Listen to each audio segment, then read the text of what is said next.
everyone. I think we'll get started. Thank you everyone. Thank you very much. We'll get started for this ordinary council meeting. It's 7 o'clock. My name is Karen Redman. I'm the Mayor of the town of Gawler. I'd like to just get my papers organised.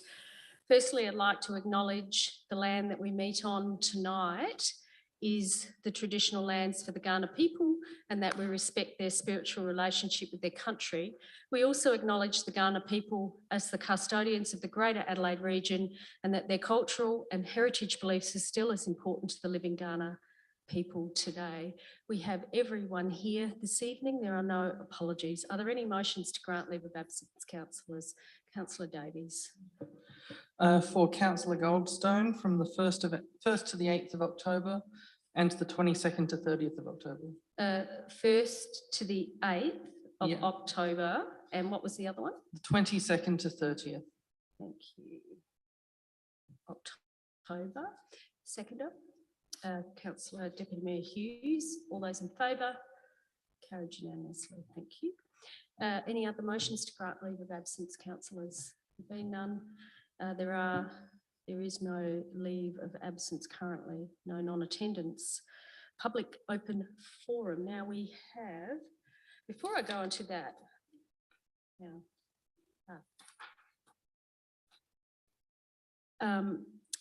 I usually just make some comment about respectful behaviours and respecting the meeting and also the people here, everybody here. So everybody's welcome to attend and listen. The town of Gawler welcomes and encourages public attendance at all council and committee meetings and workshops. You can request to speak as a formal deputation or during public open forum, and 6 people have taken that opportunity this evening. You need to be aware that although your views are welcomed, you will not be able to take a direct part in the debate on any item. This is a formal meeting. You can come and go at any time, but please try to avoid disrupting the meeting when leaving. The safety of our community, council members and staff is paramount, and as such, no person except council members and employees, or if people are invited, shall be permitted beyond the podium. As a general rule, information is not to be handed out to council members. I need to, as chair of this particular meeting, I need to see any information that people wish to have circulated. Disruptive behaviour will not be tolerated, and in accordance with section 30 of the Local Government Procedures at Meetings Regulations 213, a member of the public behaves in a disorderly manner or causes an interruption could face a penalty of $500. Please be mindful of safety concerns and bring such concerns to the attention of the Mayor or the CEO, who will then consider what action, if any, may be deemed appropriate or necessary. Anger, rudeness, ridicule, obscene or profane language, impatience and lack of respect for others and personal attacks is not acceptable behaviour. Any person making irrelevant, inappropriate or offensive remarks and who becomes boisterous while addressing council may be cautioned by myself and or only be given the opportunity to conclude his or her remarks on the subject in an appropriate manner and with a designated time limit at the discretion of the Mayor or the Chair. So I'll leave it at that. Thank you everyone for your patience. We'll keep moving. So firstly, we move to public open forum.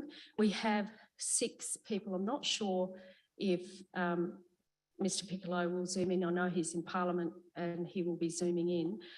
He is the 6th person, so we'll see how we go. There will be 3 minutes. I'll give a 30-second alert for people, so please don't be alarmed by that. And I'll read the names out, and in that order, please come forward. So firstly, Chris Maudsley. Secondly, Julian Midwinter. Thirdly, Shane Bailey. 4th, Ian Tooley, 5th, Sam Shetler, and 6th, Mr. Tony Piccolo. So Mr. Chris Maudsley, if you'd like to come forward, thank you very much. So I'll give you a 30-second at 2 minutes 30, okay? If you could just turn that button on. There you go. There you go. And if you can leave it on for the next person. Okay, Thank you. I'm not going to talk a lot about all the traffic issues we have in Edith Street, Short Street and Blanche Street, because you've all heard about it, and apparently council has been receiving complaints for about 5 years. As I live on Edith Street and I walk my dog every day, I regularly see examples of dangerous and negligent driving. Recently, I saw the aftermath of an accident where the driver had somehow crashed into a pole in Murray Street, mounted the footpath and hit the shop window. I'm just lucky I wasn't there a tiny bit earlier. Then there was the tragic death of a lady crossing Lindock Road at the point where I see most drivers ignore the give way to pedestrian sign. On the same day, there was a rear end collision on a straight stretch of Murray Street. I often hear comments from Gawler locals about how busy and dangerous the traffic has become and how we shouldn't allow larger vehicles coming through Gawler. Yet council seems to be happy to encourage this traffic to divert down our residential streets with the purpose of alleviating traffic flow on Murray Street. I understand that some people living in particularly, I think it's Blanche or Short Street, live on a dead end stretch, so they're not, well, minimal impact, whereas I live on a corner of Edith and Short Street, so I get the full impact of all that traffic, ranging from bicycles to large trucks and buses, drivers who speed, drive on the wrong side of the road and fail to stop at the stop sign. How long do you think it will be before there's a serious casualty, if not fatality, in our residential streets? How long will council continue to advocate for the rights of non-residents to use our streets as a convenient shortcut while ignoring safety concerns? How long will it be until a resident or a non-resident becomes a statistic? I guess that's when people will start to take notice. I appreciate the tabling of MP Tony Piccolo's letter tonight outlining local residents' concerns for safety on Edith, Blanche and Short Streets, and I'm looking forward to some positive and timely action by council. Thank you. Thank you, Chris. Next is, I might change this up because I know Tony Piccolo has just phoned in, so I might take Tony second because I know he's in Parliament. And Tony, are you there? Can you hear us? You're mute at the moment.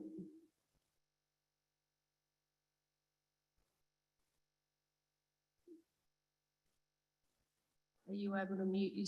Thank you. Can you hear us, Tony?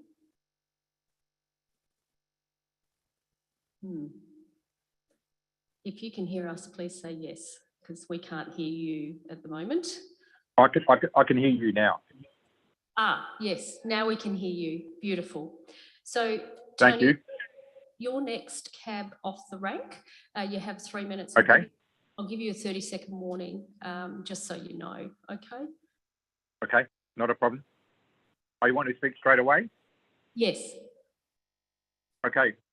Thank you, Your Worship, and thank you, your staff, to enable me to speak to the council tonight under these conditions. I appreciate the effort gone to get me linked to the council meeting.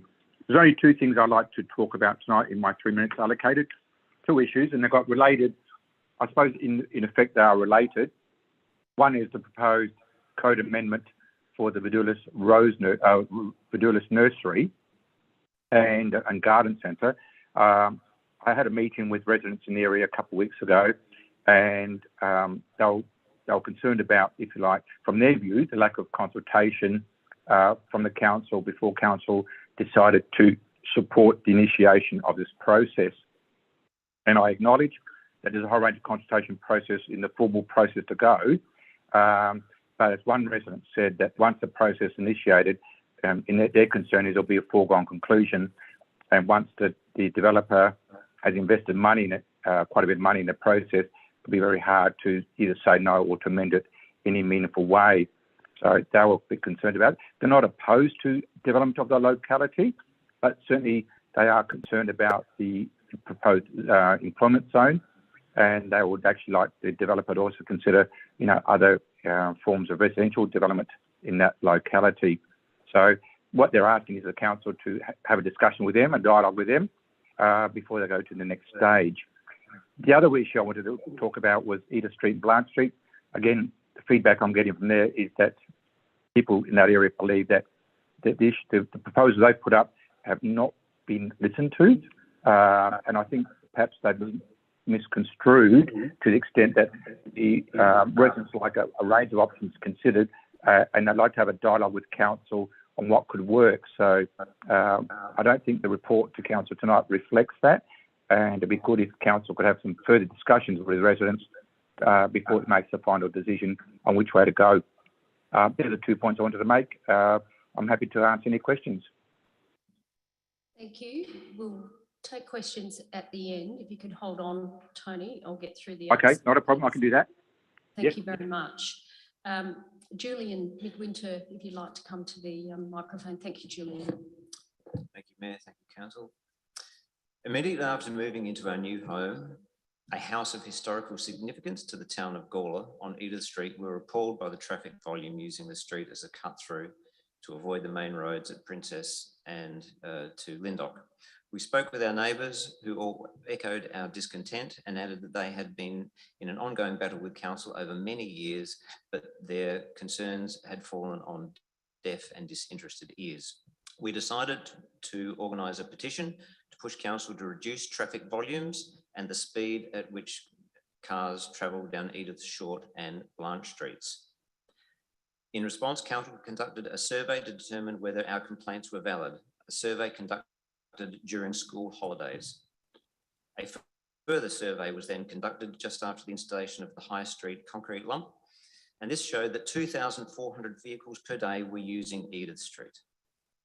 A third survey was then conducted a week, which included the Queen's birthday long weekend, although the holiday Monday was not included. Edith Street recorded an average of 1,900 vehicles per day, the drop of which was attributed completely to the change in light cycle on the main road, which had occurred just days earlier, rather than the survey being conducted during a holiday period, and supposedly then our problem had been solved.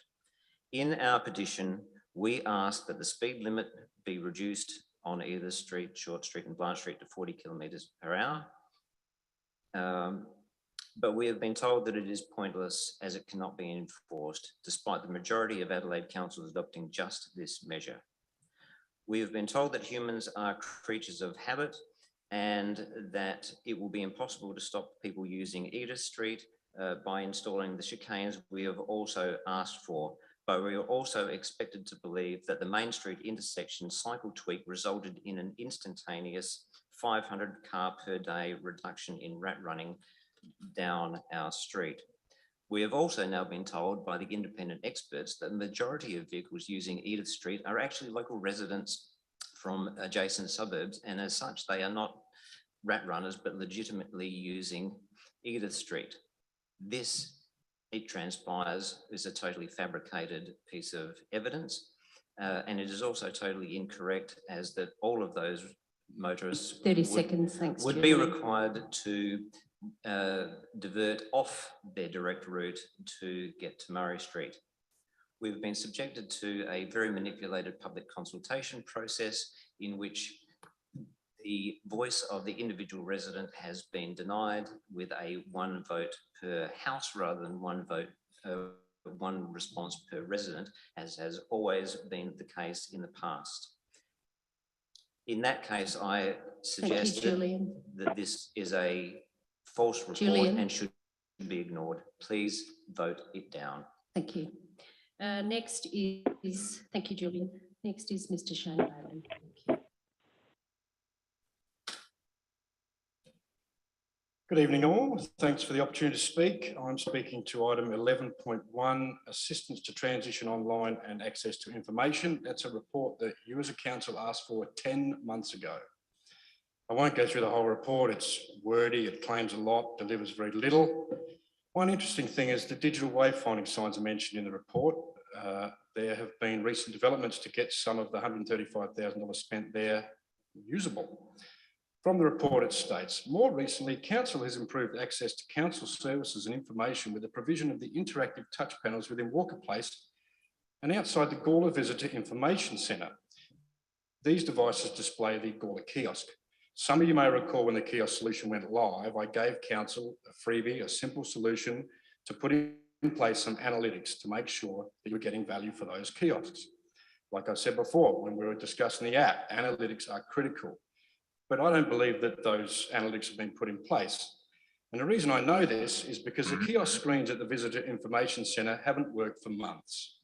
If you had analytics in place, you would see this. It's astonishing that this location, right across the road from the administration's own workplace, would be included in this report as if it were a real functioning thing without even checking if it was working. It says it all about the whole $990,000 smart cities saga.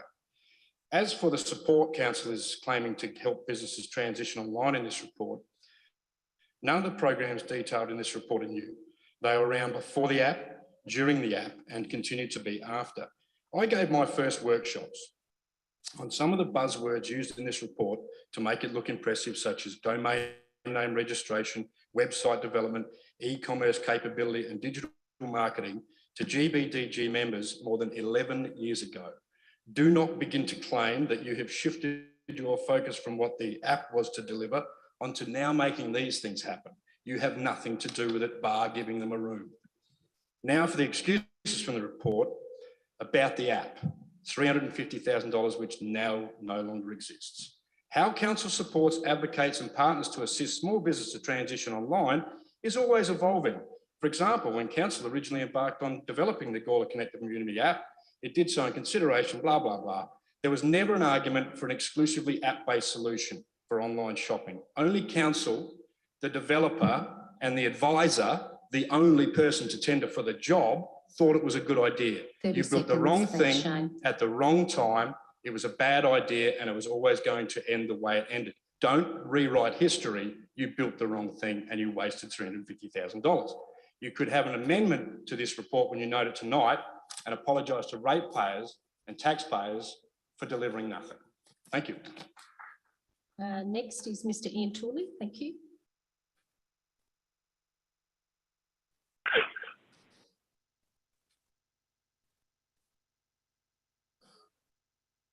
Thank you, Mayor. I'm talking on item 10.1 and 11.3. I attended all of the public consultations regarding Edith Street, and I would have to say that the report completely understates the outrage about the concrete intersection in front of Faster Pasta. That was a huge item that people were enraged about. And that intersection is a complete overkill. It is the main reason that we're now seeing the excessive rat running down Edith and Blanche Streets. The data that you gave me and I had a look at indicated that there were no significant issues with bleed lanes. There was no need for a pedestrian crossing. And you could have solved the site and small accident numbers with the people trying to come out of High Street by painting large words, keep clear. Then you could have allowed the 2 lanes to go down.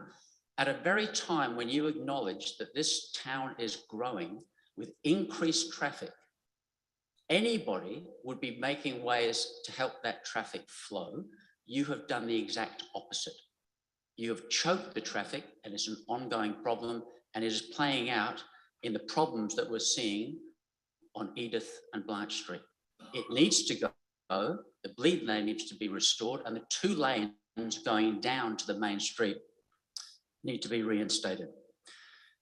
My second point is item 11.3, the coronation. At the last meeting when I spoke about this, Councillor Fraser was allowed to speak, which I think is a breach, but anyway, she did. And she said that her motion of June did not mention a coronation and did not ask for it to come back in a month. She's since apologised to me for that mistake, because it does, when you look at the agenda, it says, bring back a coronation report very quickly. I got the audio of that, and I have it here, I'll play it for you if you like, where Councillor Fraser said one person spoke to her. They were disappointed that we didn't have a celebration around the Platinum Jubilee. Therefore, let's make sure we do something about the coronation. One person. To me, as I reflect on that, that is the crux of the problem with this council. That one person led to a motion, You all unanimously supported it. Mr. Henry and Nat took staff off other jobs, and 30 seconds, thank you. and you haven't even told us how much it costs to make this report. You told us how much it cost in staff time for the report on Edith Street, but you haven't told us how much this cost at a time when you tell us your staff are really hard done by. Yet you have tens of people come here, you do nothing. You have hundreds sign a petition, you do nothing.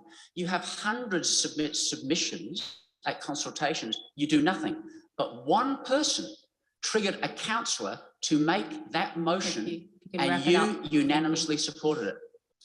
I'm afraid, Mayor, that tells us everything about this council. You have passed your use by date.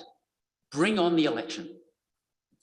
Thank you. Thank you. Mr. Sam Shetler. Thank you, Sam. If you could come forward.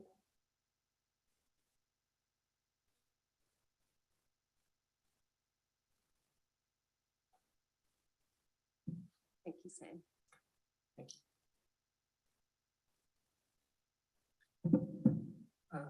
I just want to mention three things. First, a resident of Evanston South, not far from my house. The address is 23 Harvey Crescent, asked me to advocate on their behalf. So if council could follow up with them, I sent through an email that you can read, just has to do with verges. Secondly, I just want to reiterate a point I made at the recent corporate and community services meeting, which is a motion that's already passed, but will be noted tonight. And my point at that meeting was that if you're going to act in the interest of folks who are homeless or who are likely to become homeless within the council, please include people who have lived experience of being homeless or who are on the verge of being homeless. And I listed many groups that you can approach. My third point is that the upcoming election, I think that council could do more to increase the vote, also increase residents' ability to make an informed vote, which is the most important. The last council election, only 28.7% of residents voted, and the election prior, 30.4% of residents voted. So for some reason, the vote declined, and we'll see if it declines again or if it goes back up. So I'm taking several actions to try and increase the vote in an informed vote, such as holding a stall with the information that the Electoral Commission has provided so that people know who are running. And when I told a resident that I was doing this, they said, "That's great, every bit helps." 30 seconds, thank you, Sam. But isn't that the responsibility of council to make sure that the voters are informed? And I agree. I think that more can be done. And I acknowledge that council is doing some things, such as the banners down Murray Street. And I think likely there'll be a mail out as well, and the candidates forum that's coming up. But surely we can do more than less than 30% of residents voting. Thank you. Thank you, Sam. Any questions for the speakers? If the speakers would like to come forward, please, in case there's a question for them. Councillor Shanks, I'm not going to be able to turn your mic on, Nathan, because that, yeah, thanks, Ian, if you can turn that off. Thank you. There we go. Thank you, Mayor. I just had a couple of questions for Julian Midwinter, if I could. Yep. Yep. So you state questions, all of them, and then Julian can answer them, because it's going to be a bit tricky to turn your mic on and off constantly. Yeah, that's fair enough. So I've just got a couple. So we've got some reports back that talk about the speed and the, how many speeders you have down your street. I guess, are you able just to elaborate what that does, what your experience with that and what that actually calculates to the amount in your best case? And then the other one was around, you've talked about chicanes, like in your original petition, you talked about chicanes, you talked about speed limits. What, I guess, experience do you have with those solutions, and why are those the ones that you are thinking are going to solve the problem? Thank you, Councillor Shanks. Yeah, so speeding cars, the 85th percentile is 54 kilometres an hour, which means that more than 15% are speeding. On 1,900 cars per day, that means somewhere in the order of 380 cars per day, or at least 30 per hour, or one every 2 minutes are speeding down Edith Street. Some of those have been clocked at 100 kilometres per hour. Just this morning, I had 2 cars round the corner from Edith South to Edith North as I was just taking off after reversing out of my driveway, who sped past me, and because they didn't have time to brake, actually went onto the wrong side of the road and just overtook me and continued on their way down to Murray Street. Just last week, because my wife uses our wonderfully recommissioned train service into town, she was walking down to the train station, which is only 100 or so metres down the road, and was nearly skittled by a very well dressed young lady in a nice brand new Mazda 3. Lynn threw her arms up in the air, was like, what the hell are you doing? And look, language warning here, if you don't like bad language, please block your ear. The woman stopped the car, leaned out the window and said, "You're a fucking cunt." Okay, That's, Julian. that's what we get. I did say language warning. It doesn't matter. Okay. Please don't say that again. Okay. It's really offensive, really, really offensive. Yeah, it is. It is really offensive. Yeah, I know, and but don't say it again. We get, and that's Do what we not get. say that again. Thank you. Sure. Noted. Before moving to Gawler, we moved around with my work and had previously lived in Brompton. We lived on a very busy road, and very unfortunately, not long after we moved there, the young grandson of our neighbour was run over and killed by a rat runner. Who was travelling between Port Road and Torrens Road. The Charles Sturt Council immediately responded by installing somewhere in the vicinity of about 15 road closures through the whole district. And since we've moved out, have installed probably somewhere in the vicinity of 30 chicanes. Travelling around Brompton now is hell for rat runners and commuters trying to avoid the main roads, but for the residents who are still there, life has become a lot safer. Thank you. Any other questions for other speakers? Deputy Mayor Hughes? Oh, somebody turn that mic off. Thanks, Richard. Thanks, Julian. Thank you. A question for our local MP, Tony Piccolo, if he's still there, about whether he'd support the 40-kilometre-hour speed reduction for the Edith White's Street area. Councillor Hughes, yeah, I heard your question, and my indication from the feedback I got from residents, yes, they would support that. I'm not saying it's 100%, but certainly the people who came to that public meeting saw the 40-kilometre speed limit as part of the solution. Okay. Thank you. Thank you for that response. Any other questions for anybody? If not, thank you everyone for your presentations to council this evening. Thank you, Tony. Right. Thank you. Thank you very much.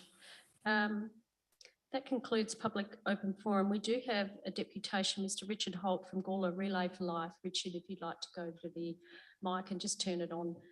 Thanks, Richard. There we go. Thank you, Mayor, councillors, ladies and gentlemen of the gallery. It gives us great pleasure as a committee once again to present the annual report for council of our event that was held on the 2nd and 3rd of April this year. Like has been experienced in the last couple of years because of COVID, our numbers were down. We did see a few more come back this year, and we expect a lot more next year because there's a lot of promotion going on around next year. But we had 19 teams registered with 15 turning out on the day, 184 participants, 20 survivors, 21 carers, and 24 volunteers who helped us run the event. The amount of money raised by all the teams throughout the areas announced on the closing ceremony Sunday morning was $41,601. The teams, of course, as you know, many of you, that they have a month to finalise their fundraising efforts and put the money in the bank.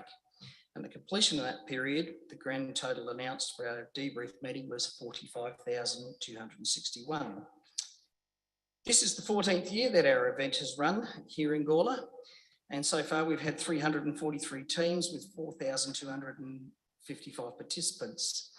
Our Gawler relay event alone now, as part of the 12 relays that run for Cancer Council SA in the state, has now raised $949,232, which of course assists Cancer Council SA ongoing research efforts to find a cure for cancer and funding those who are in supporting the families who are suffering and their carers during their journey. We, of course, can't do this without our sponsors. Appreciate the work greatly of council in providing Princess Park and access to the youth shack for us for that particular weekend, and continue to do so and have done for the last 13 years. On behalf of the committee, we'd like to thank the town of Gawler for their outstanding sponsorship. We specifically like to acknowledge the fantastic assistance of Angus Whitby and Leanne Canole and the wonderful team at the Rec Centre who handle our permit and facility usages. Also, the extra mile they've gone to this year in making all the changes for the COVID compliance, as it's changed yet again, as many people would know that have anything to do with organising functions. Of course, back in January, February, March, we were still under a number of different COVID juggling balls that occurred. And of course, it saw us changing right up to the event. Our event is the second largest in the state, with only the Adelaide Relay being larger. We're proud of what has been achieved by our group. Next year is a big year for us. 2023, we're planning to actually have a theme. And the theme for our event is called March to a Million. If all the teams can collectively raise $50,768 for 2023, our event would have raised $1 million in 15 years. With this in mind, we'd specifically like to partner with the council to see what the process might be in helping promote our event next year for getting banners into the main street in the lead up to our event. So we'd very much like to talk to somebody on council about how we may achieve this. Our 2023 event again will be at Princess Park and the Youth Shack. We've got 11 teams already registered and it will be on the weekend of the 18th and 19th of March 2023. Thanks again to all councillors, council staff, and of course our wider community who support our event. With that, we'd like to present 2 certificates to council. Please come forward, Richard. One of those certificates is to the Mayor for her part that she plays in the opening ceremony. The other certificate is for council for their continued support of our event. We'd also like to acknowledge the fact that we now have 11 of our major sponsors who have continued to support us for 13 years. So that's fantastic. Thank you.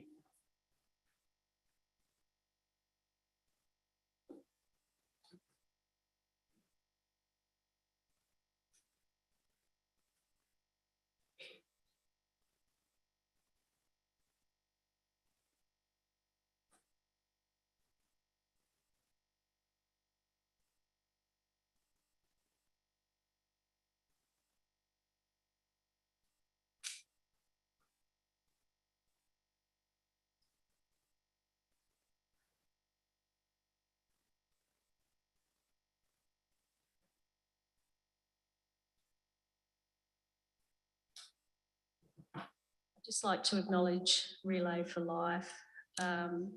What an outstanding achievement for such a small committee. It's an exceptionally well-run event. Everyone is really safe there. It's a 24-hour event. You get very, very tired, but everyone really enjoys themselves. It is a privilege to be a part of it, and I know that everyone who raises money for cancer research, cancer support and cancer care is very, very highly regarded in my book. So well done and congratulations. And I hope you get to $1 million next year. I'm sure you will. Thank you. Thank you, Relay for Life. Now, I need to make a statement. Pursuant to Regulation 11 of the Local Government Procedures at Meetings Regulations 213, I must advise the Chamber that yesterday, 26th of September, I refused a deputation request from Mr. Tony Piccolo MP pursuant to Regulation 11, subsection 3. I refuse this deputation on the basis for meeting procedures requires that deputation requests must be received 7 days prior to the meeting of council to enable appropriate public notice. So I'm unable to approve that if that's not in place. Further, pursuant to our procedures, I offered Mr. Piccolo to appear before the meeting via the public open forum, which he took up this evening. Notwithstanding this, I am required, pursuant to Regulation 11.5, to report this decision to the next council meeting, being tonight. Of course, council is empowered to resolve to allow the refused deputation, but they're also empowered to uphold the decision. I think that our meeting procedure provides a fair and reasonable so that everybody knows that if you want to put in a deputation, it needs to be in 7 days prior so that it can be in the agenda, which is what Relay for Life did. And so they were in the agenda. So I'll leave that up to you, councillors, if you wish to change that decision. Thank you. Now, moving right along,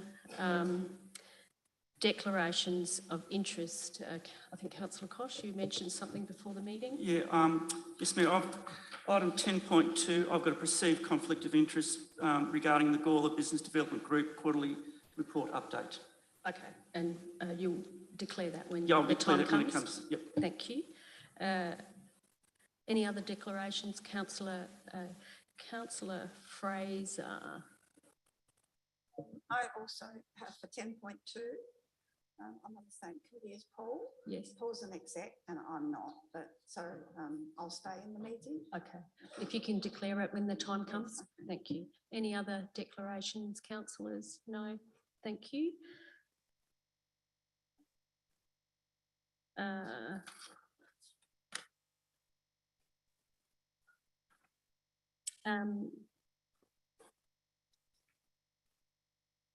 There are no agenda items. There are no petitions. I'll go through the confirmation of minutes.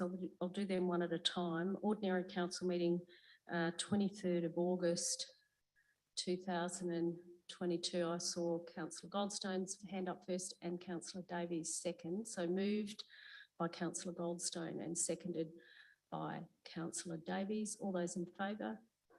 Carried unanimously. Thank you, councillors. Special council meeting, 31st of August 2022.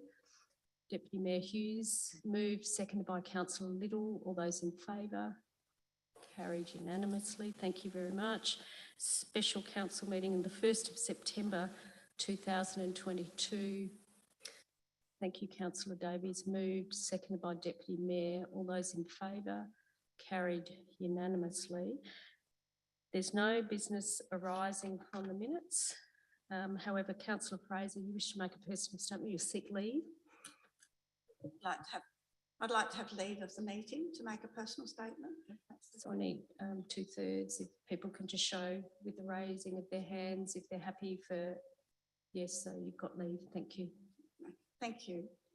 At the September IES meeting, I questioned Mr. Tooley on the wording of a motion that I moved at the June council meeting. Consequently, Mr. Tooley texted me a copy of my motion demanding an apology. Mr. Tooley was correct and I was wrong. I do not mind apologising when I am wrong. So when I got home that evening, I immediately replied with an apology by text. Not satisfied, and in an attempt to publicly humiliate me, Mr. Tooley emailed the Mayor, elected members, CEO and others, asking that the Mayor and the CEO ensure a public apology from me. For my memory lapse on the wording of my motion in June, I did say coronation, not recognition of the new monarch, and for that I am truly sorry. However, Mr. Tooley, I think that you owe an apology to both the CEO and the staff for attacking them for not having the report ready for the August meeting.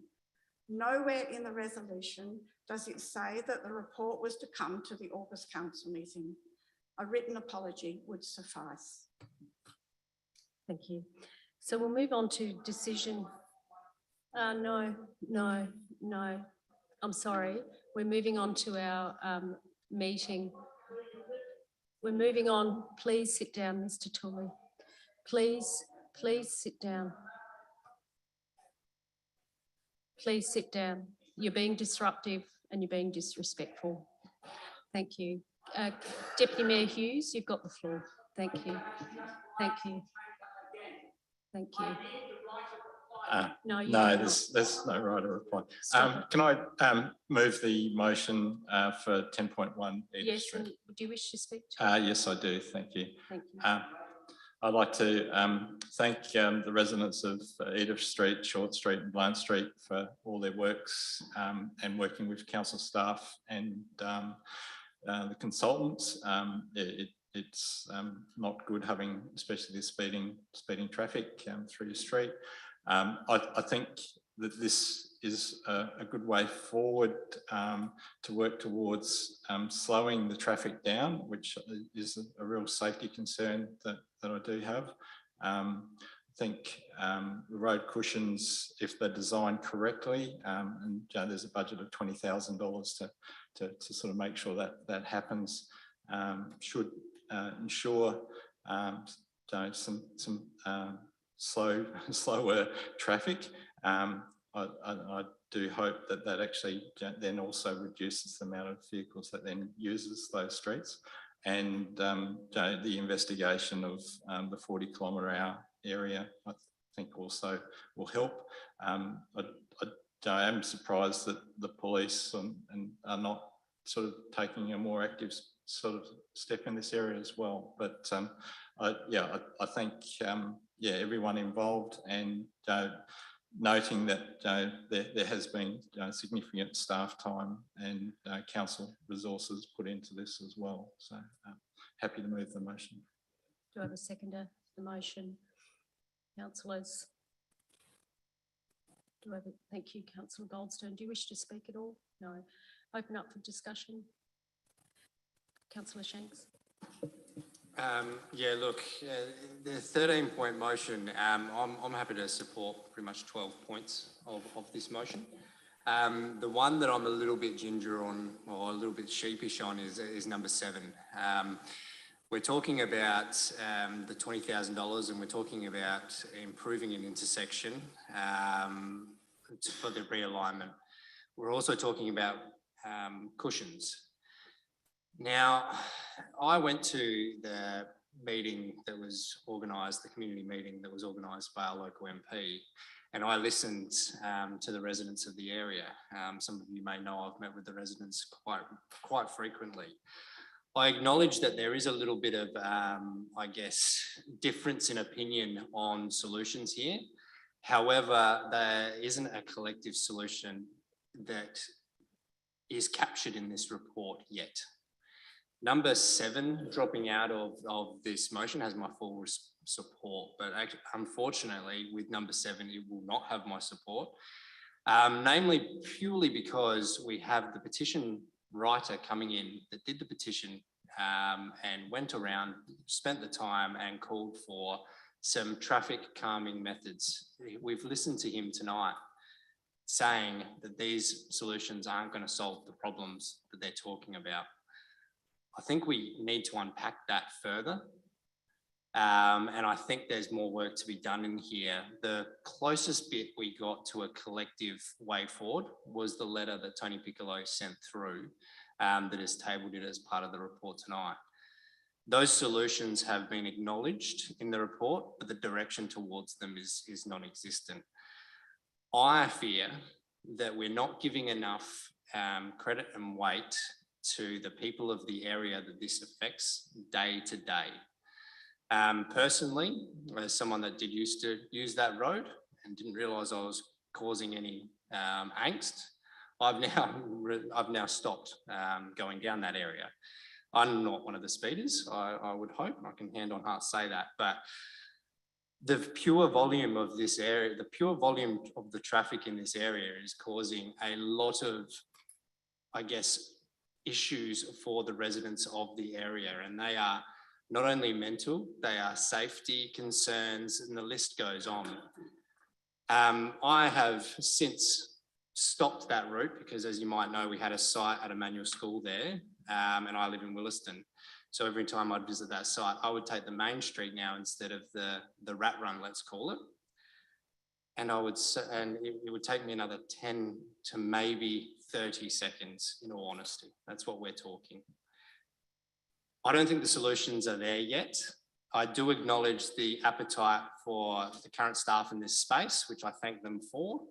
I do also acknowledge that we're able to document the hours that have been spent on this report. But when I asked the same question about boundary reform, that fell on deaf ears, but look, different point. So I'm happy to support this motion if 7 drops out, but I can't support it the way it's been moved. Thank you. Mover, do you wish to remove 7? No. Okay, thank you. Councillor Sample. Thank you, Mayor Karen. Yes, I certainly agree with a little bit of what Deputy Mayor Hughes said, and I certainly agree with what Councillor Shanks has said. But, you know, just for a minute, I want you to sort of think about $65,462.55 for data collection. Do I live in a different world to everybody else? And now tonight, another 20 grand to do something, as Councillor Shanks has said.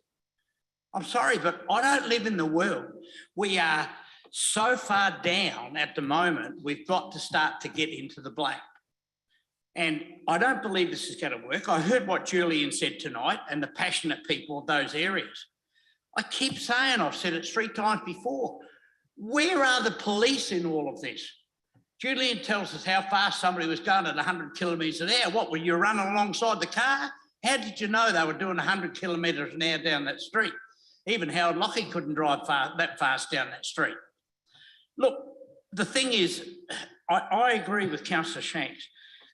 We're not there yet, and I know that the report person here has inherited this, but I'm sorry, but there's no way I'm going to support any more money being spent on that when you consider, it even says there, and $10,000 in-kind support. When are we going to stop spending this money, please, councillors? Councillor Koch. Thanks, Mayor. I've got a question for the author of the report. Yep. I'm just looking at Mr. Piccolo's letter, and he's talking about only allow left in and left out traffic movements, etc., at Edith and Lyndoch. What would be the implications of that? Through the chair, I might actually pass this on to Jane Lovell from MFY so that you can get the official traffic engineering response, because I note that I am not the traffic engineer. I believe she's on through Jane, Zoom. are you there? Thank you, Jane. Thank you, Madam Chair. Sorry, everyone. Just a couple of technical video issues. I'll see if I can get my face up. There we go. Hello. Hello. Thank you for the question. The implications of a left in, left out would essentially mean that drivers that are travelling along Barossa Valley Way, Lyndoch Road, instead of turning up Edith Street or Blanche Street, would need to make that right turn movement at the signal. We had undertaken modelling of the capacity of that signal as part of our initial investigation into the options that council might wish to consider for this area. And that modelling indicated that the signal capacity would not be sufficient to accommodate all of those extra movements.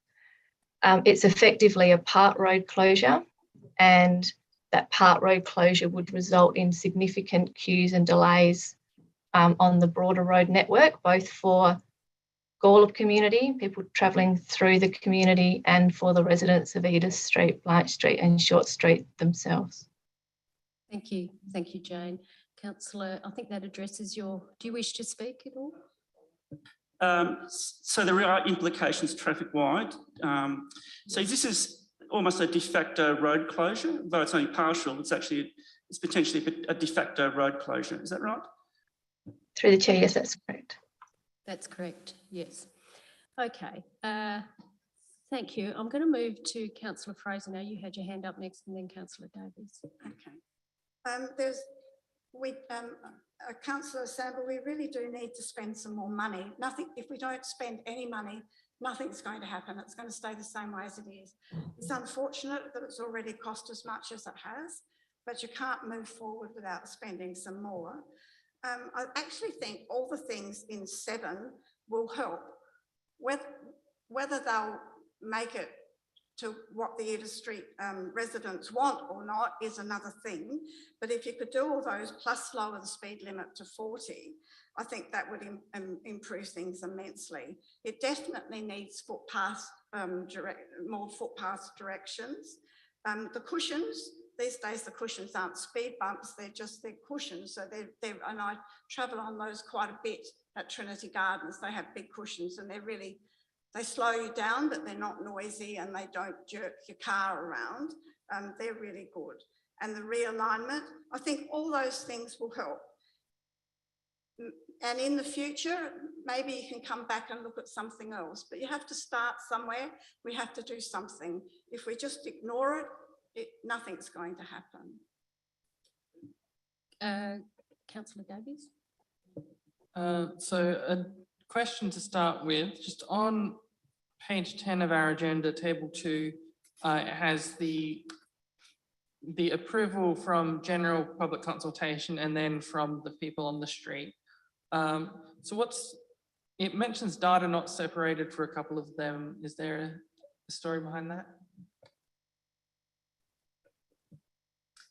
So through the chair, so what we wanted, the intersection realignment and the improving footpaths they were the highest supported options overall.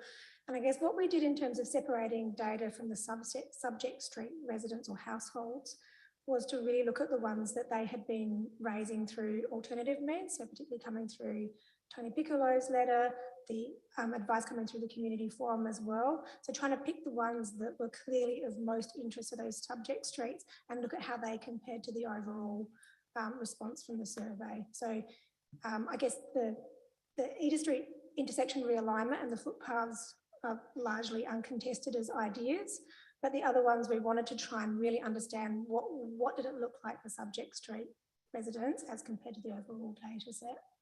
Thank you. You wish to speak? Follow-up question.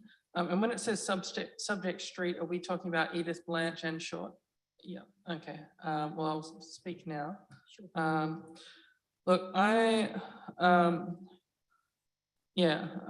partly agree with Councillor Shanks, but I think some of these are very common sense solutions that we could do. The realignment at the Edith Street and Short Street intersection has near unanimous approval and doesn't seem to be controversial amongst the residents there either, and it's the same for the footpath improvement. So I think that's something that, makes sense. The road cushions are the one where there's only 45% support amongst people on the road, on the streets affected. So that's the one that I had the most questions about, but I think I would like to see at the very least a version where the intersection realignment and the footpath improvements were put through. But yeah, as to whether I support this motion, I'm still deciding. I may vote against it, and then if it doesn't come up, I'll suggest a version without B, but with A and C in the 7. Councillor Koch. Look, I'm happy to support this as is. I would have concerns about closing roads off for left only. It's basically a de facto road closure it's de facto road closure, essentially. I think once you put these in, I'm sure, especially the road cushions, will slow the traffic down. That will change behaviour. That will reduce the speeds. It might even motivate people to take a different route. That's important. I just want to make some comments about the traffic management devices we've got here on Lindop Road. That everyone seems to be villarising that. Vilifying it. That was put in there for safety reasons. That was put in there because we had a number of casualties at that spot, not fatalities, but casualties where people were injured. That could be minor injuries or injuries that affect them for the rest of their lives. The reason was we had 2 lanes, and when one lane stopped, you tried to turn right into High Street and the cars were zooming down the other one, and that's when you had your accidents. I also think it's important that we have those protrudements there on the corner, because if you have a disability, for example, if you have vision impaired, and you're trying to cross the road there, say with a guide dog, and a car is zooming around the corner, you'll probably be collected. So those protrusions are there to slow the traffic down. So for me, that out there is safety first. And if people have to queue for a couple of more seconds, I think that's okay to keep our community safe. So anyway, I'm happy to support this. Thank you. Thank you. Any other discussion, Deputy Mayor? Does Councillor Shanks have leave to speak again? Yes, you've got leave. Yeah, thank you, councillors. I just want to remind councillors that some of the positions that were presented and came out of the public meeting that Tony Piccolo organised for the residents in the street actually talked about solutions that could be trialled. So temporary blocks to maybe a left-hand turn and try it out for a week or 2 weeks. Don't like it, then change it. Temporary chicanes using water barriers and some safety lights. They're all solutions that you could trial and see how they go. And if they don't work for very low cost, then we just remove them and we're back to where we are right now.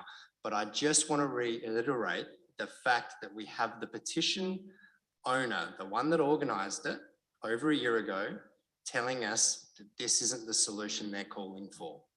And another point to make is 0.8 covers the 40 kilometres an hour, not 0.7. So I'm saying 0.7 dropping off, 0.8 still covers the 40 kilometres an hour, which is part of the original petition. So I just wanted to clarify that for all before we pull the trigger on another $20,000 spent.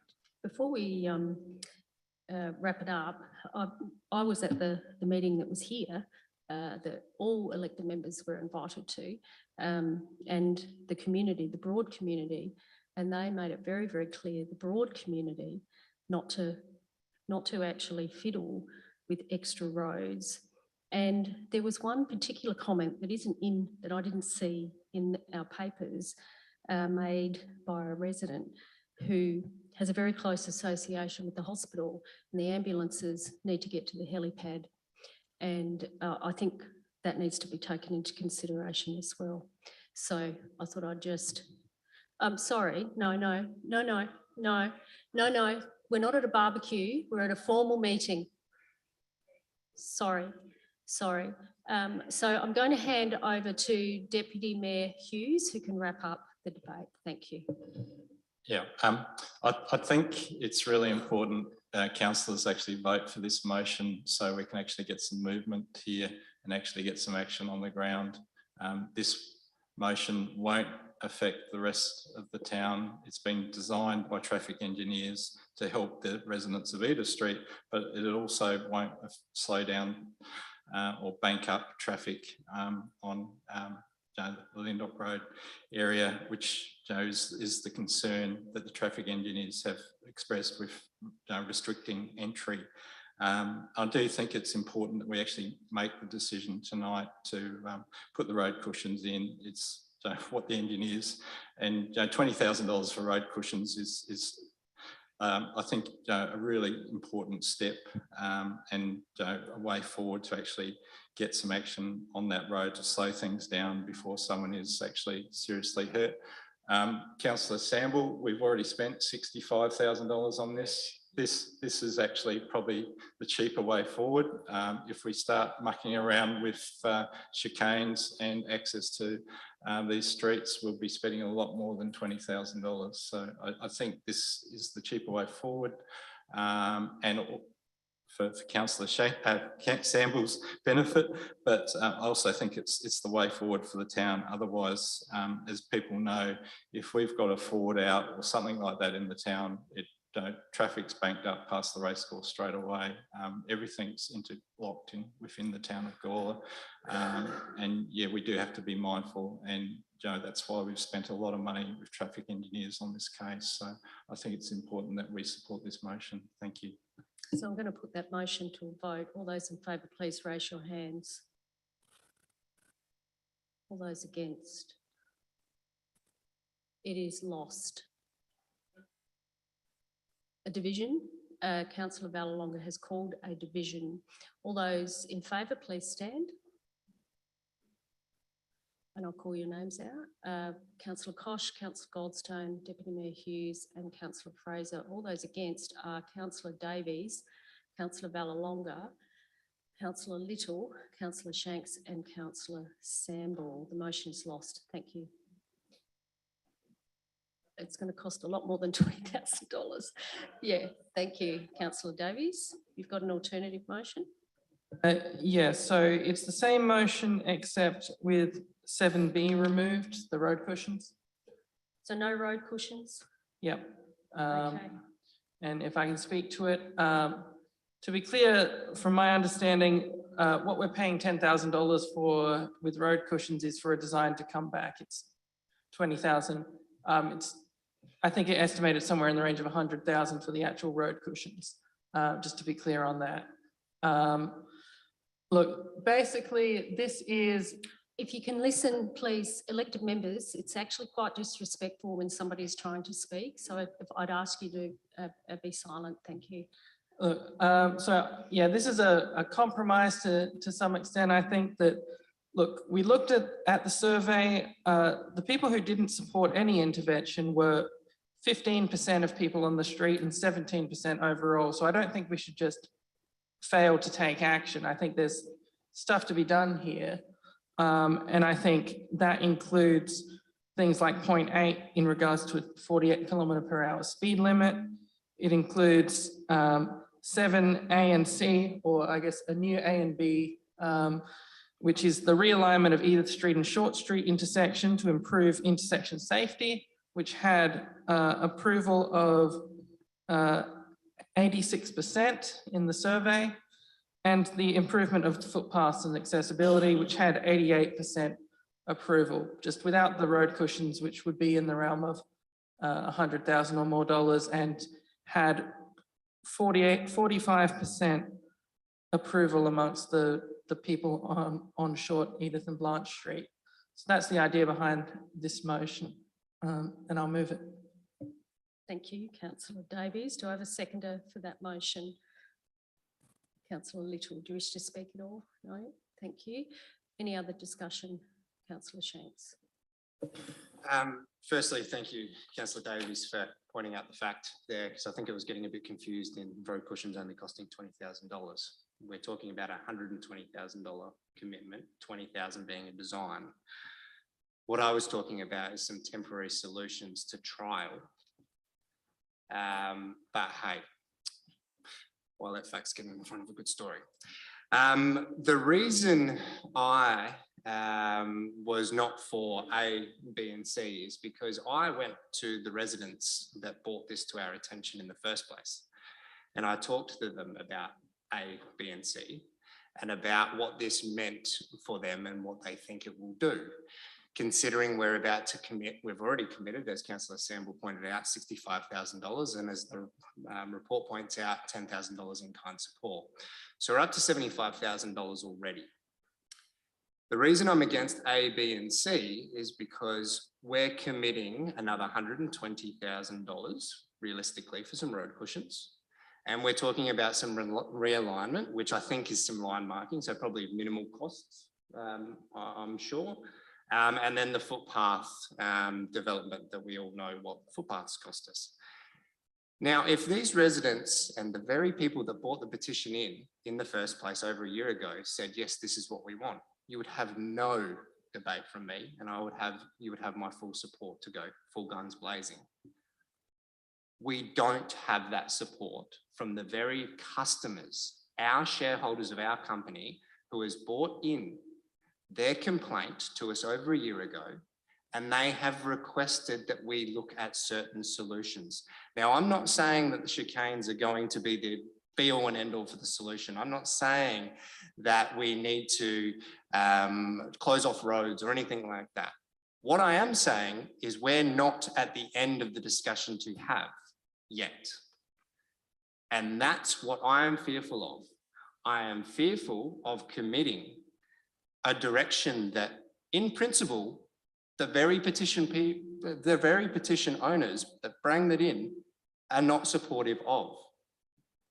That is flirting with danger, because what will end up happening is we'll take a year to implement all this because we know budget processes, we know how long these things take.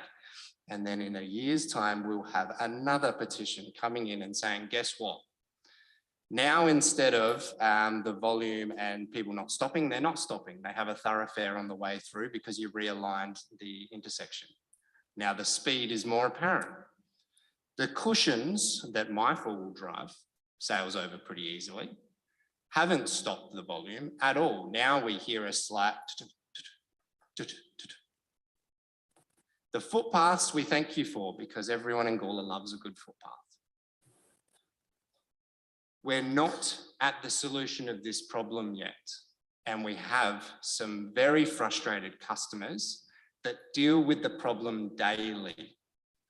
I was also at the community event that Mayor Redmond pointed out, and the helipad was brought up. That was checked in with the hospital, and that helipad route has not been used in over 10 years. Again, fact. No, that's not true. It's true, it was checked. I actually live near that helipad, and there's helicopters landing on that helipad a lot. And do they use the Edith Street thing to go through? Yeah, they do. Okay. Sorry.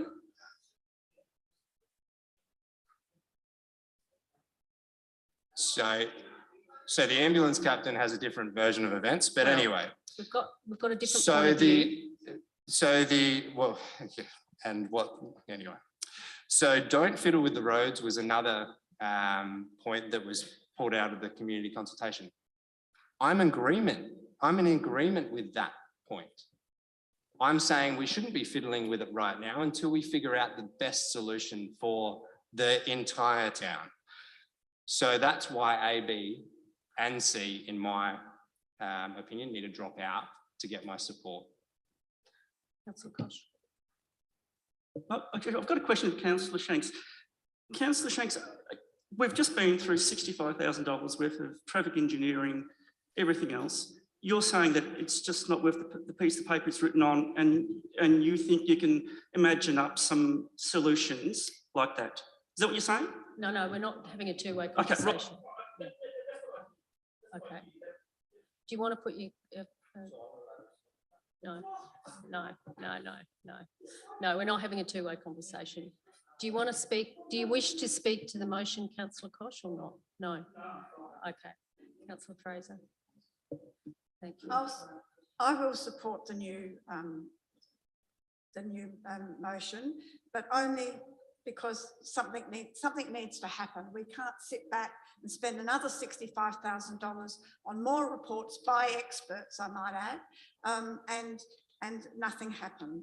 So I will support this so that something goes ahead, but I do actually believe that that the residents will probably come back and say, well, we need the cushions. Thank you, Councillor Goldstone. Yeah, look, similarly, I will support it, although I believe it to be a weak motion because we're taking out speed lowering works or proposals, and it's not being replaced by anything. So in effect, you know, it's a weaker motion. But however, as Councillor Fraser has said, it's time to actually do some things, and this motion does do that. So on that basis, I'll probably support it. Any other discussion? If not, Councillor Davies, you can close the debate. Thank you. Yeah, look, I do understand Councillor Shank's concerns. It's sort of, you know, we're sort of adjusting motions on the fly and that sort of thing, so we don't really have time to go into here's a brand new plan. That would probably need to be a motion on notice or something at a later point, and I'd be happy to potentially support a motion on notice about alternate options for what we can do for speed calming on the street. But as it is here, this has a whole range of things that I just believe either have, you know, nearly unanimous approval to go ahead, or are things that, you know, liaising with the state government about a 40km/h speed limit, that I think it's good to be able to support the motion and have that go ahead. And yeah, I understand that, you know, potentially this isn't the end, but I think, you know, just on the limitations of we can't just come up with a big new budget plan right now. So the road cushions, I wasn't, you know, I was a bit concerned about, but if there's an alternate option, I think that's something that in a future meeting, maybe we can discuss. So I'll put this motion. I'll put the motion. It's all good. The debate's closed. I'll put that motion. All those in favour, please raise your hands. All those against, it is carried. Did you vote, Councillor Shanks? Sorry, I'll do that vote again. All those in favour, please raise your hands. All those against, it is carried. Thank you. Thank you, everyone. Now, moving on to 10.2, we have Karen Braum. I think you're here. You'd like to call a division. Thank you, Councillor Shanks. Sorry, Karen, I'll call you in a moment. Councillor Shanks has called a division. All those in favour, please stand. I'll call your names out. Councillor Davies, Councillor Koch, Councillor Goldstone, Councillor Little, Deputy Mayor Hughes, Councillor Fraser, please stay standing. And all those against are Councillor Vallelonga, Councillor Shanks and Councillor Samble. The motion is carried. Thank you very much. Now, Karen Braun. Oh, sorry. Yes, we have two people who wish to declare a conflict. First of all, Councillor Koch. Yeah, thank you, Mayor. I wish to declare a perceived conflict of interest on this item. I am the Secretary of the Gawler Makers Market, and the Gawler Business Development Group Board is financially supporting the market. So I'll be leaving the meeting. Thank you. Thank you. That's how you deal with the conflict. And Councillor Fraser, I think you have wish to declare something. I'm declaring a conflict, a perceived conflict. I am on the committee of the Gawler Makers Market, but I don't have an executive position, so I'll be staying in the room. Okay, thank you. And how are you going to, how will you manage your conflict with your decision-making capacity? Okay, thank you. Thank you. Any other declarations of conflict? No. Karen, do you wish to make any comments on your report? Yeah, just a couple. Thank you, Mayor. On page 103 of your little bit of paperwork you have, the digital marketing strategy, I just wanted to make mention that that now has been finalised and shared to the council staff and is also available on our website if anybody wishes to read it. It's been quite an interesting time getting that document up and running, but it's all done now and we're really pleased with how it's turned out. And on governance, I just wanted to also say that Point 1, the review of the constitution and rules of the association. Almost a draft has been completed, which will be presented to the board members early October.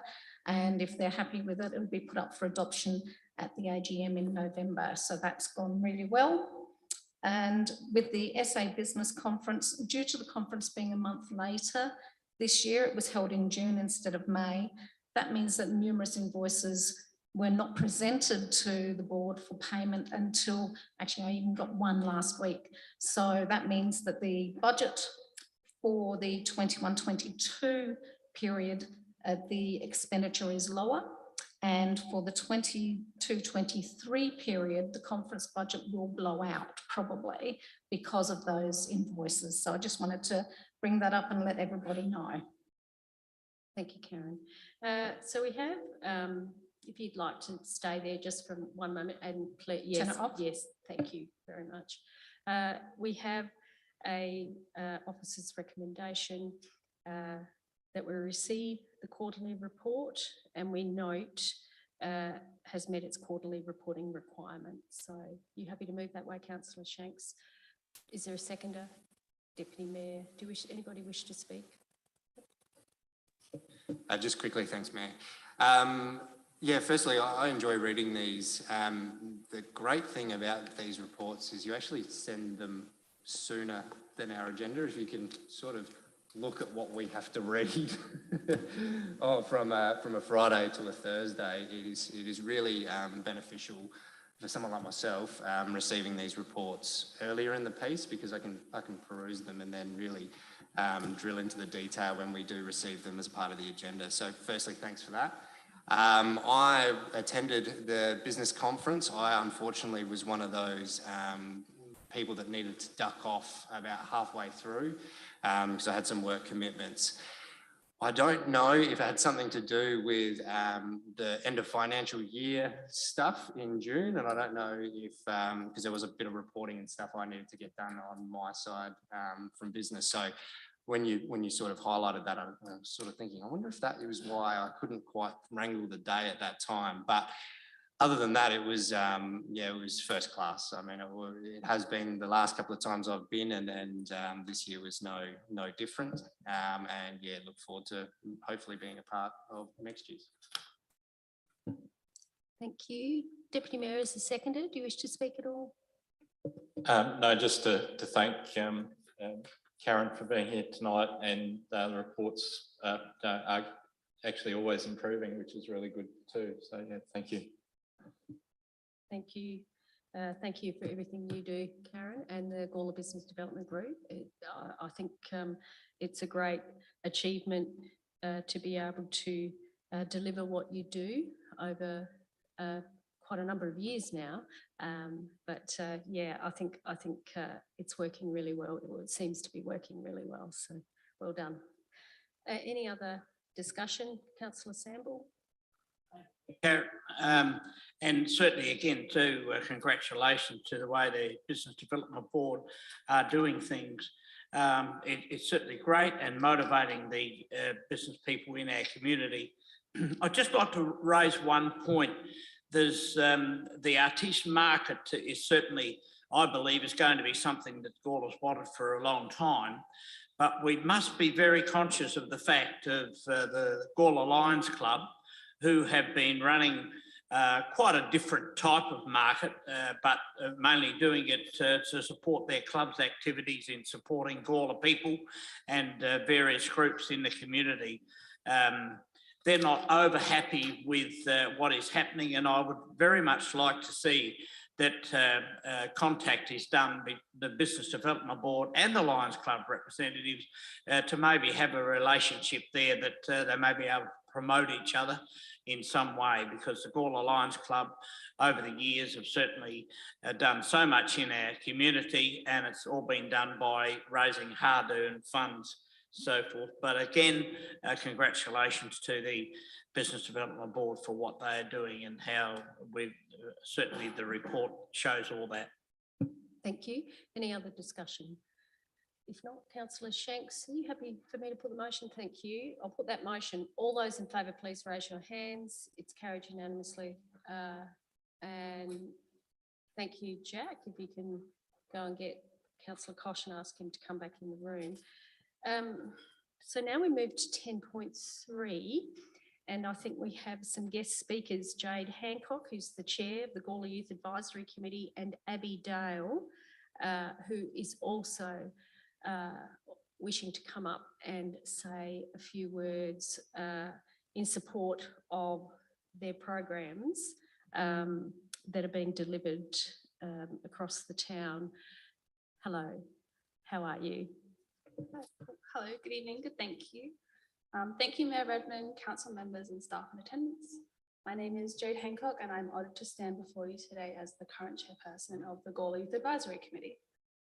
I joined the YAC when I was 15 years old and have recently turned 20, resulting in 5 years of community and youth engagement and dozens of opportunities that I would have never known about if it weren't for my involvement in this committee. The Gawler Youth Advisory Committee is an official Section 41 of Council and is centred around the youth of Gawler, as we consist of Gawler's youth.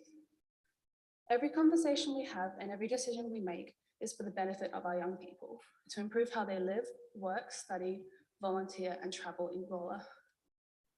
During my time on the YAC, I've seen many great achievements and goals being accomplished by this diverse group. From running youth stalls at local community events and the Gawler Show, engaging our community in Youth Week every year, supporting young people through sport, art and community sponsorships, to the development of this very building and our very own youth space, including one of the biggest projects I've ever been a part of as a member of the YAC, the budget bid for a youth space-based traineeship program, of which we are delighted to see being put into action, with our youth space trainee, Abby Martin, achieving amazing progress within her role, and even providing updates on her role and study progress at our monthly YAC meetings. I hope this council has enjoyed reading about engaging in the actions and discussions of the YAC, and that next term's council also be as encouraging to the YAC as the current council has. I hope with further collaboration between the Youth Advisory Committee and council, Gawler continues to grow and flourishes as an amazing town for young people like myself to live, work, study, volunteer, travel, and play. Thank you. Thank you, Jade. And Abby, if you'd like to come forward.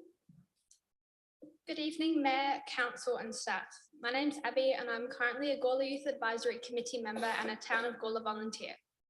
The Gawler Youth Space currently offers various programs for youth in the Town of Gawler to get them involved in the local community, and these are open to individuals from the ages of 12 to 25 years.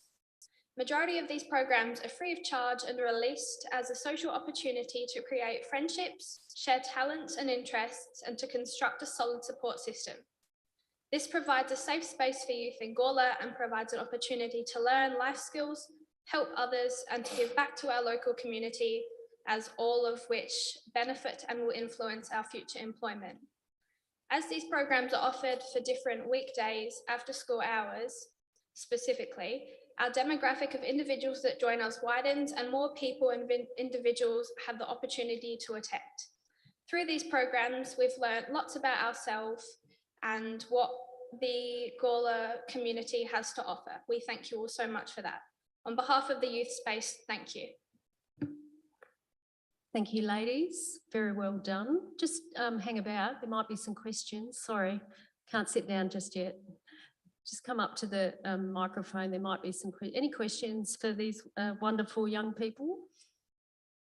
No, you've got a leave pass. You can go and sit down. Thank you very much.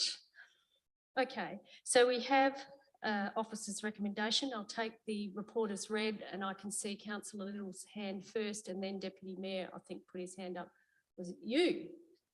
Councillor Davies, second. So Councillor Little first and Councillor Davies second. Mover, do you wish to speak at all? Yep.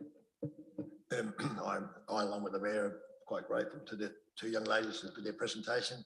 I think the town of Gawler is in a good space for our youth, especially those who are trying to get involved. I know that Councillor Davies was there when he was a bit younger fella, but he's an old boy now, like the rest of us.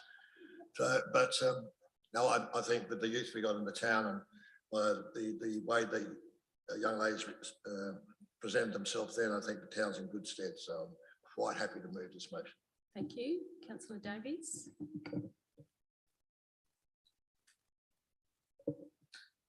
Yeah, look, I was on the Youth Advisory Committee before I was on council. I like to tell the story about how I got kicked out for being too old, and then I got back on by getting on the council and just putting myself on the Youth Advisory Committee. But, you know, I think we're seeing a really vibrant youth committee this time around. It's something that we have several people on our committee who are out and about doing various things, running projects, speaking at public open forums.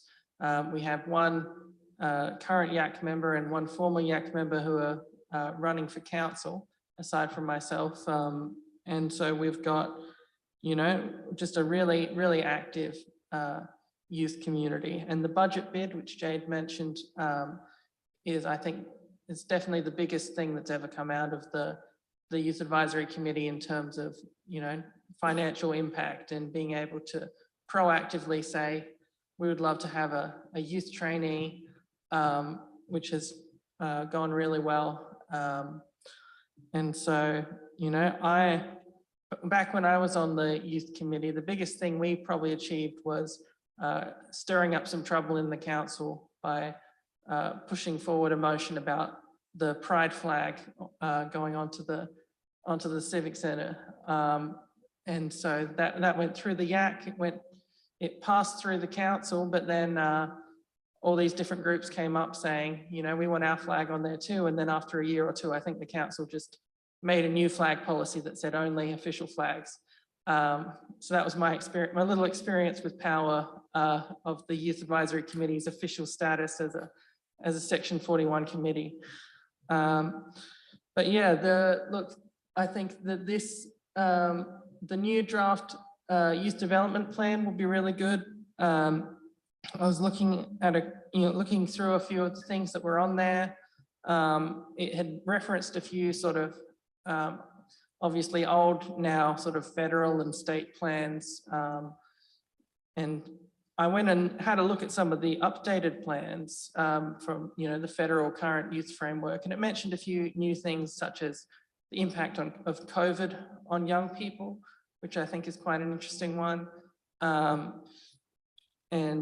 you know, one that comes up a lot at our youth committee is youth accessibility to transport and, you know, study and all of this kind of thing, where we are technically considered to be in the metro area, but clearly, you know, at the best of times with the trains running and everything, it's still going to take like an hour and a half to get down to a study room at you know, at a uni in the city. So I think there's a lot that we can look at, but I think the major thing is the youth space is the major thing that's changed since 2013 when we had our previous report, because that completely changes what the bulk of the time of the youth officer is spent on. So I think it would be good to have a new plan reflecting that. So yeah, happy to second the motion. Any other discussion? Councillor Fraser and then Councillor Shanks.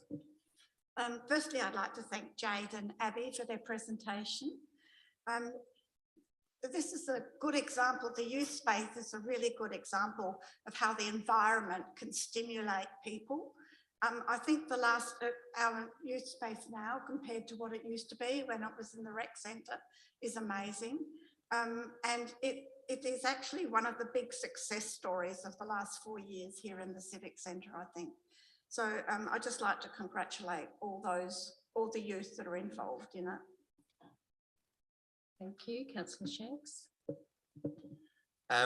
Yeah, look, I wasn't quite as diabolical as Councillor Davies. I didn't run for council to get onto YAC, but I definitely have benefited the same way. I think, you know, in our first term, we both sort of put our hand up, and by default, because we were the youngest in the room, which may change next election, who knows.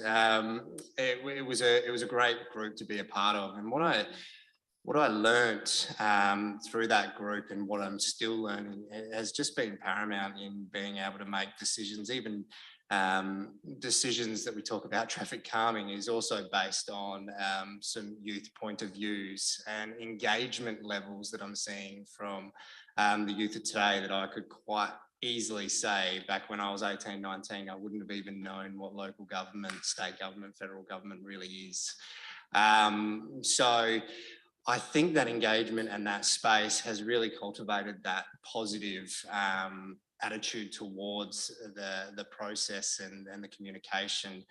And I guess there has to be credit to previous terms as well for this, because yes, we are in the 2018 to 2022 term, and we're benefiting from some of the hard work that the previous terms have done. So to those previous elected members, I congratulate you on the decisions and the previous staff members that pursued this, because it's really been running leaps and bounds. And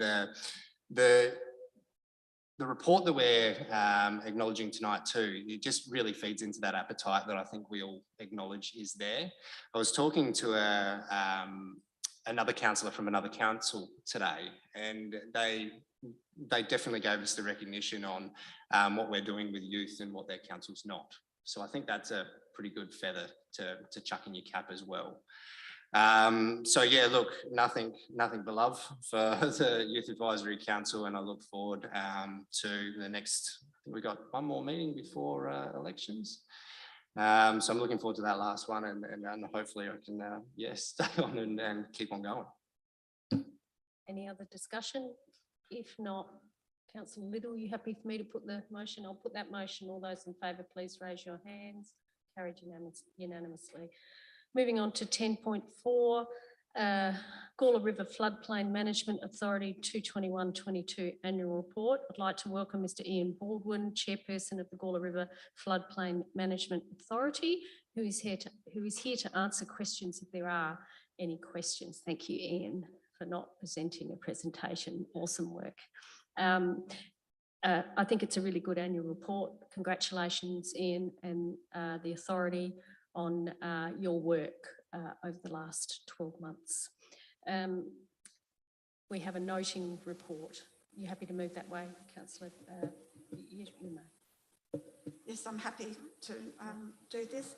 I've said it before, and I'll repeat it, that the new council, that it would be really good if the new council has the opportunity to do the bus run and show the extent of this program. Council contribute $44,000 a year to this, and I think it's a good idea for the elected members to know where that money's going. It also helps them to understand when these reports come back to council, to actually understand what's in them if they've actually seen it.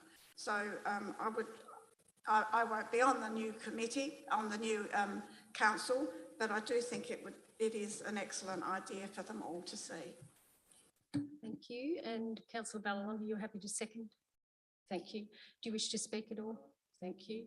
Any other discussion? If not, Councillor Shanks. Sorry, just a question. This is a noting, but it's in our decision. Yes, I agree. Yeah. It's an information report. Yeah. Yes. Okay. Just a slight error there. I don't set the agenda. The CEO does. Yeah. It has been practiced that when we have a presentation or somebody present that we do move an information report to this part of the agenda? Not necessarily, actually. No, it hasn't. Well, sorry.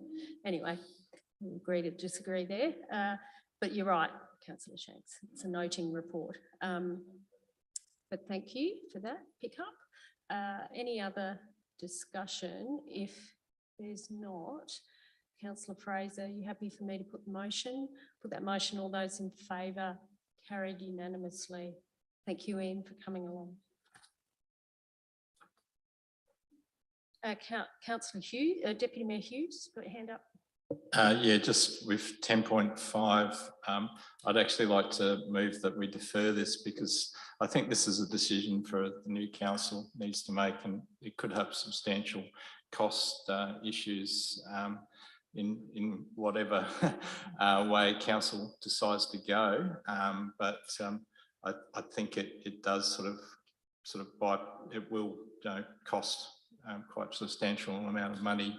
And I think it is, leading council into a decision. So yeah, I'd like to defer this motion. Thank you. And I have a seconder in Councillor Little. Do you wish to speak at all, Councillor Little? Yeah, just to reiterate what the Deputy Mayor said, I think there's a decision for the new council. So the impost maybe when they review their budget options may not what we decide. So yeah, I'm quite happy to support the deferral. And I tend to agree. I think that we can't be binding the new council. I think it needs to be a matter for them that needs to be brought up sooner rather than later in that new council term. So Councillor Samble, you had your hand up. You wanted to second it? Oh, yeah. Are you happy to speak? And then I'll go to you, Councillor Shanks. So just a question as to whether there is anything of time significance in this report that can't wait for 3 months.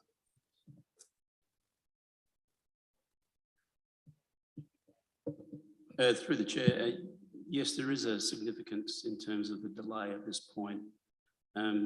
We were certainly mindful about the timing of this report relative to caretaker and so forth. As the members would appreciate having read the report, it's seeking and acknowledging that we proceed to go to market.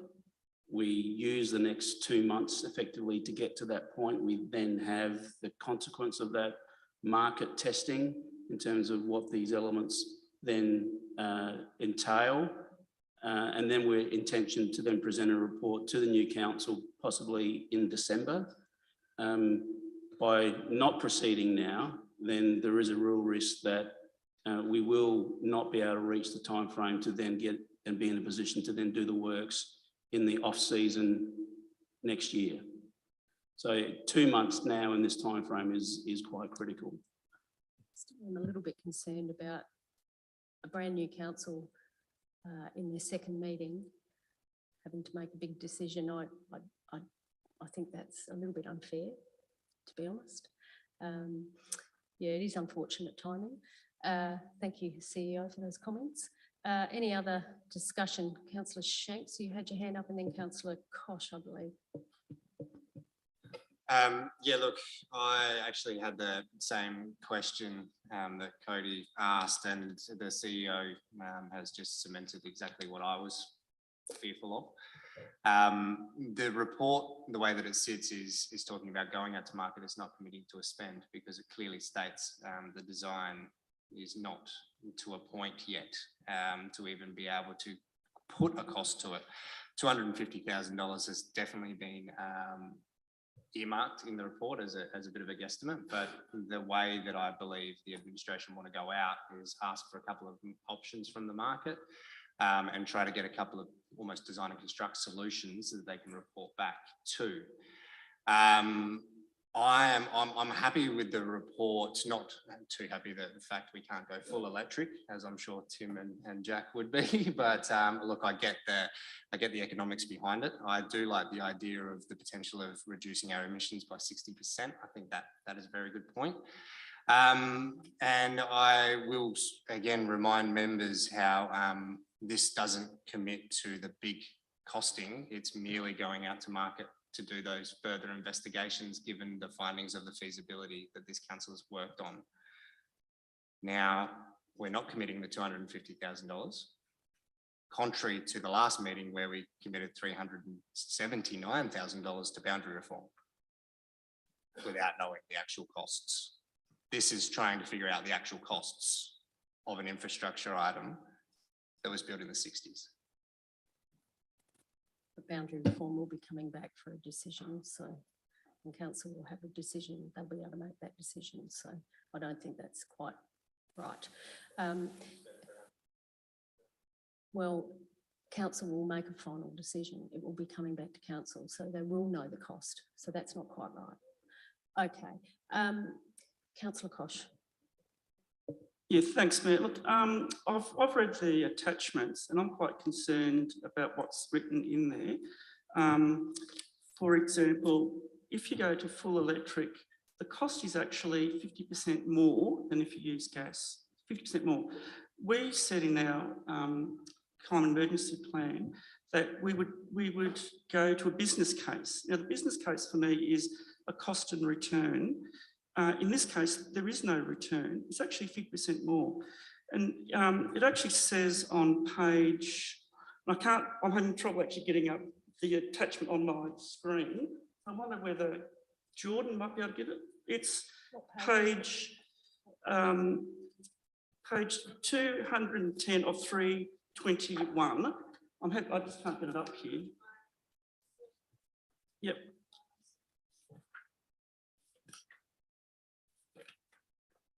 Yes, yep.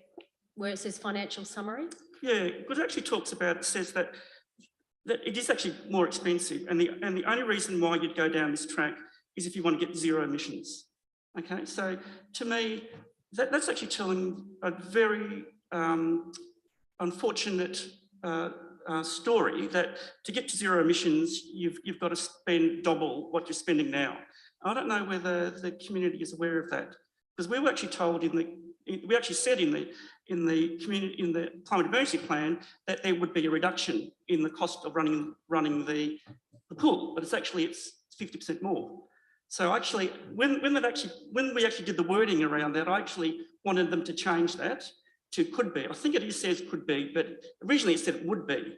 We actually now find out that it isn't. It's actually 50% more. And also, when some of these figures here, when you actually look at the actual the table there, it talks about selling carbon credits, I assume, because it talks about the cost is $71,000. But in there's a $3,000, and that's actually selling carbon credits. So I don't know how that actually works. Because if you add those numbers up, that's how you get that 71,000 by taking out that other figure, that other 2477. If you take that out, that gets you the 71. That 2477, I think, is that we're selling offsets to somebody after we've done something. So this is like an abatement thing. It's like that, for example, in the next agenda item, we're talking about carbon credits. It is a trader's picnic, basically. And that says to me that to go full electric, it's actually 50% more to actually go full electric. I mean, that's not a business case to me. And actually the next line actually says it. If you actually read the next line, it actually says it's driven by a net zero emission pathway. It's nothing to do with a business plan or saving money or anything. That's what it is. So to me, that's not a very good story we're telling our community, that if we want to get to net zero, you have to spend double. And I think I don't think that's very, we need to seriously look at what we're doing here, because it's not working. It actually says, it says in here, not to go hybrid.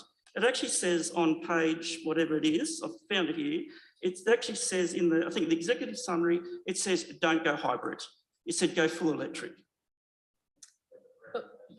I know, but it still costs you more money. It is costing you more and more money. Okay, we're not having a two-way conversation here. Yeah. I'm going to go, are you finished? I am. Okay, Yeah. thank you, Councillor Davies. Just to clarify, the motion that we're on right now, is this to defer? Yes. Okay, yeah. Yeah, thank you. Any other, Councillor Fraser? I'm assuming that a lot of these figures were actually written before the electricity hike in July. So before that, we were expecting a reduction in electricity, and now it's increased. So I'm assuming that that's where a lot of these figures come from. Thank you. Any other discussion? Deputy Mayor, you can close the debate. Thank you. Yeah, I do think that this sort of commits us down a procurement model, and I think this, the new council will see it as a procurement decision when it comes back. I actually think this is a policy decision, whether we go hybrid or fully electric, or we stick with the gas system that's working fine at the moment. So I think it's a decision for the next council, and yeah, it's quite an expensive decision if they do make changes. So I'm happy to defer it. I'm going to put that motion that we defer this matter. All those in favour, please raise your hands. Keep your hand up. Thank you. 1, 2, 3. All those against? It is carried. Thank you. Did you vote, Councillor Davies? Did you vote? I don't think you did. Can we do that again? All those in favour, please raise your hands. All those against? It is carried. Thank you very much. Sorry, it was me not paying attention. Okay. 10.6, carbon offsets.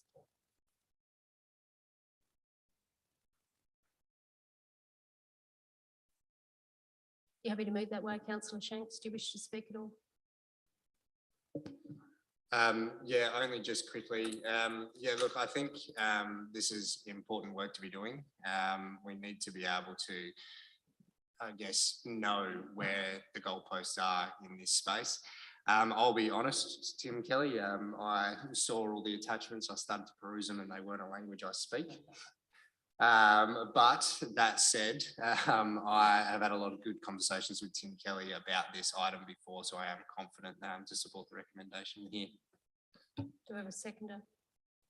Deputy Mayor, do you wish to speak at all? Just, yeah, like Councillor Shanks, I think this is an important space for us to be involved. We do have to be very careful and very mindful of the CEO make good decisions. Thank you. Councillor Koch? Look, I'm going to talk again about stuff. Look, my biggest concern about carbon credits is I don't know whether they actually work. I don't actually know whether they actually take out greenhouse gases from the atmosphere. There's a lot of stuff going around. Again, it's a trader's picnic out there. The money's being made in trading. Sometimes these credits are traded multiple times. And I think it is essentially a way of business to greenwash their industry. Carbon credits were supposed to be the last port of call. You were supposed to do absolutely everything, but now everyone's just piling onto buying carbon credits. And I think they're down to like $15. Just when I looked at the last agenda item and I was calculating, you know, some of the credits in there, I think in that last one, it was talking about a carbon credit was $15 per tonne, which is pretty low. So there's a motivation there for businesses to just go out and buy them. For example, you know, you might be planting trees in areas, like planting trees, you get a carbon credit, it's in an arid zone, there's no water, the trees don't succeed. Nobody's really checking up to see whether they actually do anything. Trees actually release carbon dioxide anyway, then eventually they die and release carbon dioxide, you know, they release gases anyway when they're broken down, methane gases, etc. So I don't really know where this is going. I think it's a real, I think it's a three-card trick by somebody, and they're making a lot of money out of it, and a lot of people are running around feeling good about themselves, but I just hope there that we actually can get to the point where we actually say that these carbon credits actually work, and they're not just for example, not abatements that are sold over and over and over again. I mean, I cannot believe that you get an abatement for not chopping down a forest. I just cannot believe that. So anyway, I'm happy to support it, but I just think that this whole murky world of carbon credits is just waiting there to trip us up. Thank you. Any other discussion? If not, Councillor Shanks, are you happy for me to put the motion? Thank you. I'll put that motion. All those in favour, please raise your hands. Carried unanimously. Now, for the next 10.7, I'm going to declare a perceived conflict, and I'm going to manage that conflict by leaving the room. Deputy Mayor, if you're happy to take the chair, I'll leave the room for this matter. Thank you.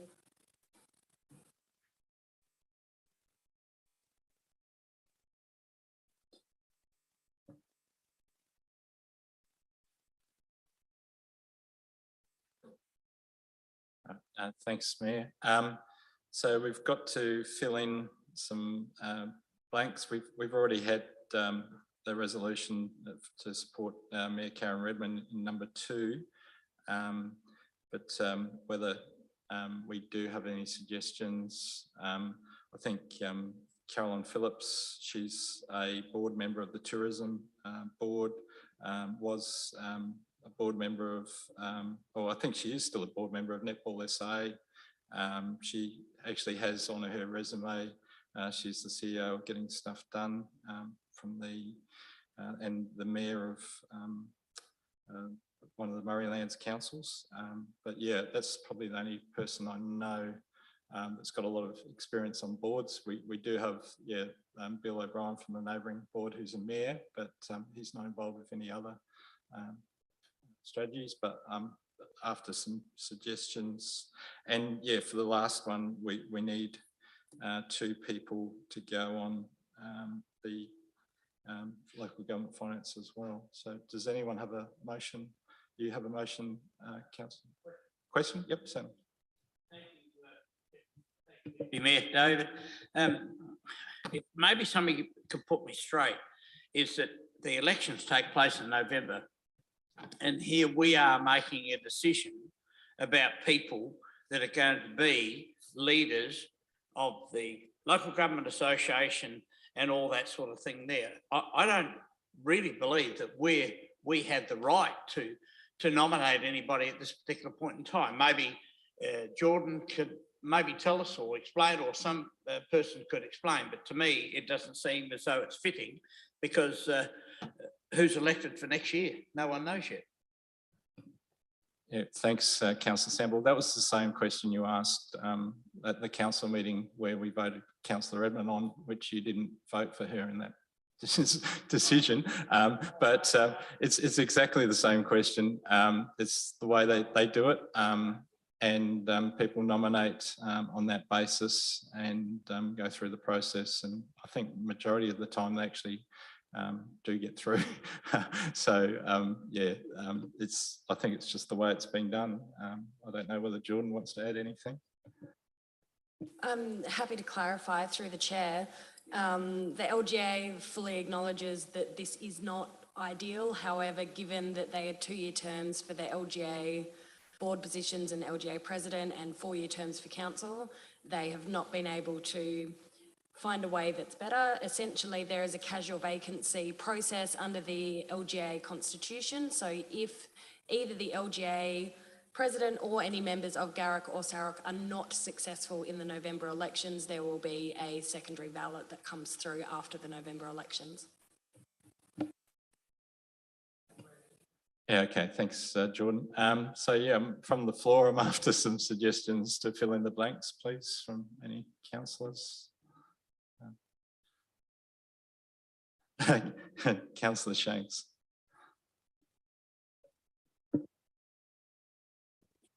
Yeah, thank you, Chair. Look, I'd probably like to put forward Bill O'Brien if I could, and I'll speak to that in a second.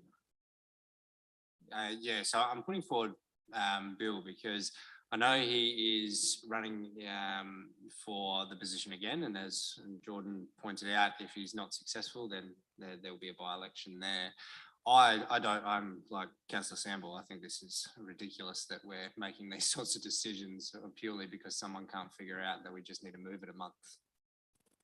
But hey, anyway, look, so the reason I think Bill would be a good fit is good for us in our region is purely because they're our next door neighbours. It's as simple as that.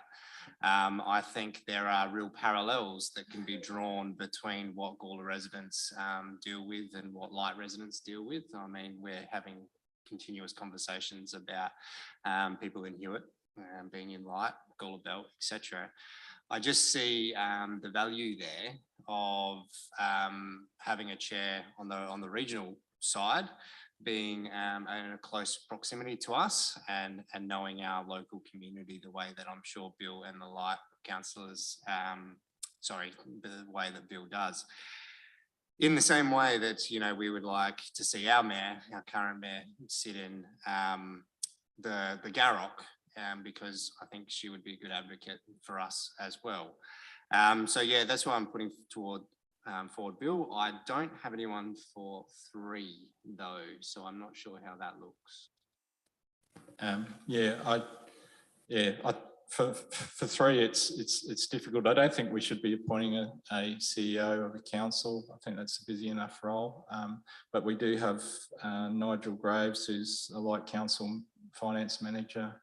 I don't really I don't know whether we can get advice from our finance people. But yeah, there's also a councillor from Holfors Bay, John Smedley. Can I move to drop point 3 off of my motion now? Yeah, certainly. And I'm happy to accept that motion unless anyone else has got any other points. It's probably better not to have a second person, so it's more likely that Mayor Redmond would get on as one person. Yep, thanks. So we've got a motion. We're looking for a seconder to this motion. Councillor Samble, thank you. If there's no discussion, I'm happy to put that motion. All those in favour of this motion. So it's those against. Sorry, all those in favour. Yeah, it's carried unanimously. Thank you, councillors. I don't think we have to vote for number 3 if you don't want to. So we can move on to the next item and ask the Mayor to come back. Thank you.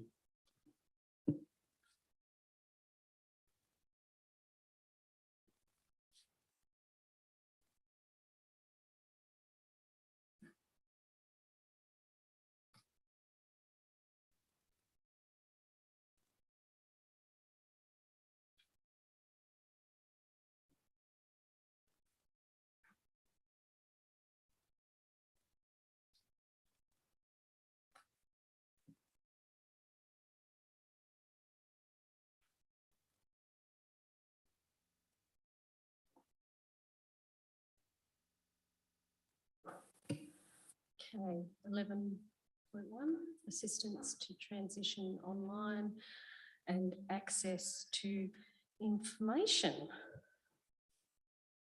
You've got your microphone on, Councillor Shanks. Oh. Do you wish to speak? Yeah, might as well. It's by What would you like default to from do? the last one. What would you like to do? That sort of worked out well. Yeah, look, I'm sort of with Shane Bailey on this one. I'd like to put a 0.5 in this motion that council apologises to the ratepayers and taxpayers for the way the app worked out.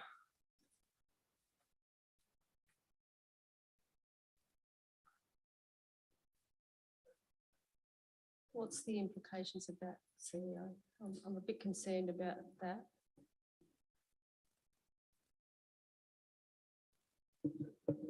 Through the chair, well, I think it's highly irregular, and I wouldn't be recommending the council do it. I'm not inclined to accept 0.5. It's a tricky one.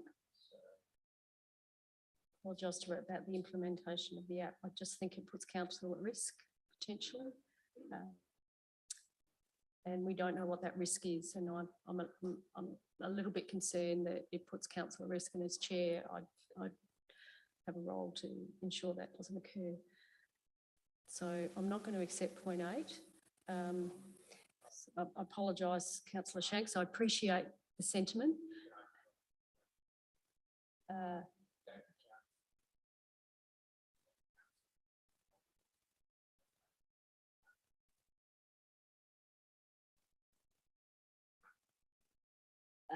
I think it's about the same. And I think again, the failure of the app, and I'm looking over at Jordan's sort of doing this, and I think the problem we've got is we don't know what the implication of that would be as a risk to council. And so on that basis, I hear where you're coming from. I absolutely hear where you're coming from, Nathan, and Mr. Bailey as well. But I think that I'm not able to accept, based on the unknown risk to council and the implications of that. I beg your pardon? Well, what I'm saying is that there's an unknown risk, and I'm not prepared to put council at risk with words that are on the run and we haven't actually properly considered from an administration point of view. So my role is to ensure that council is not put at risk. And I think that does put council at risk. And I think Jordan's probably agreeing. Yeah. it probably might help the elected members. Thank you.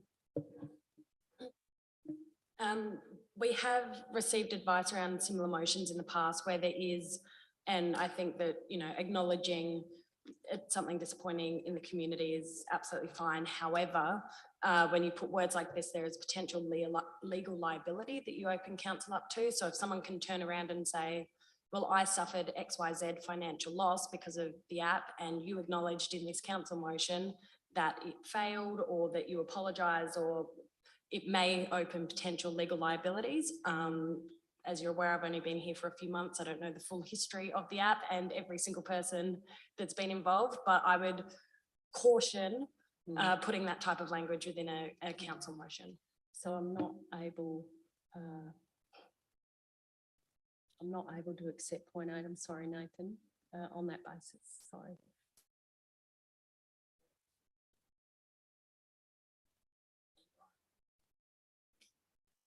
Thank you. So you'd like to second the motion?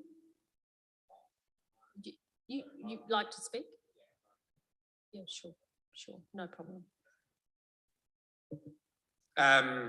Yeah, look, in my industry, if we stuff up, we apologise. It's as simple as that.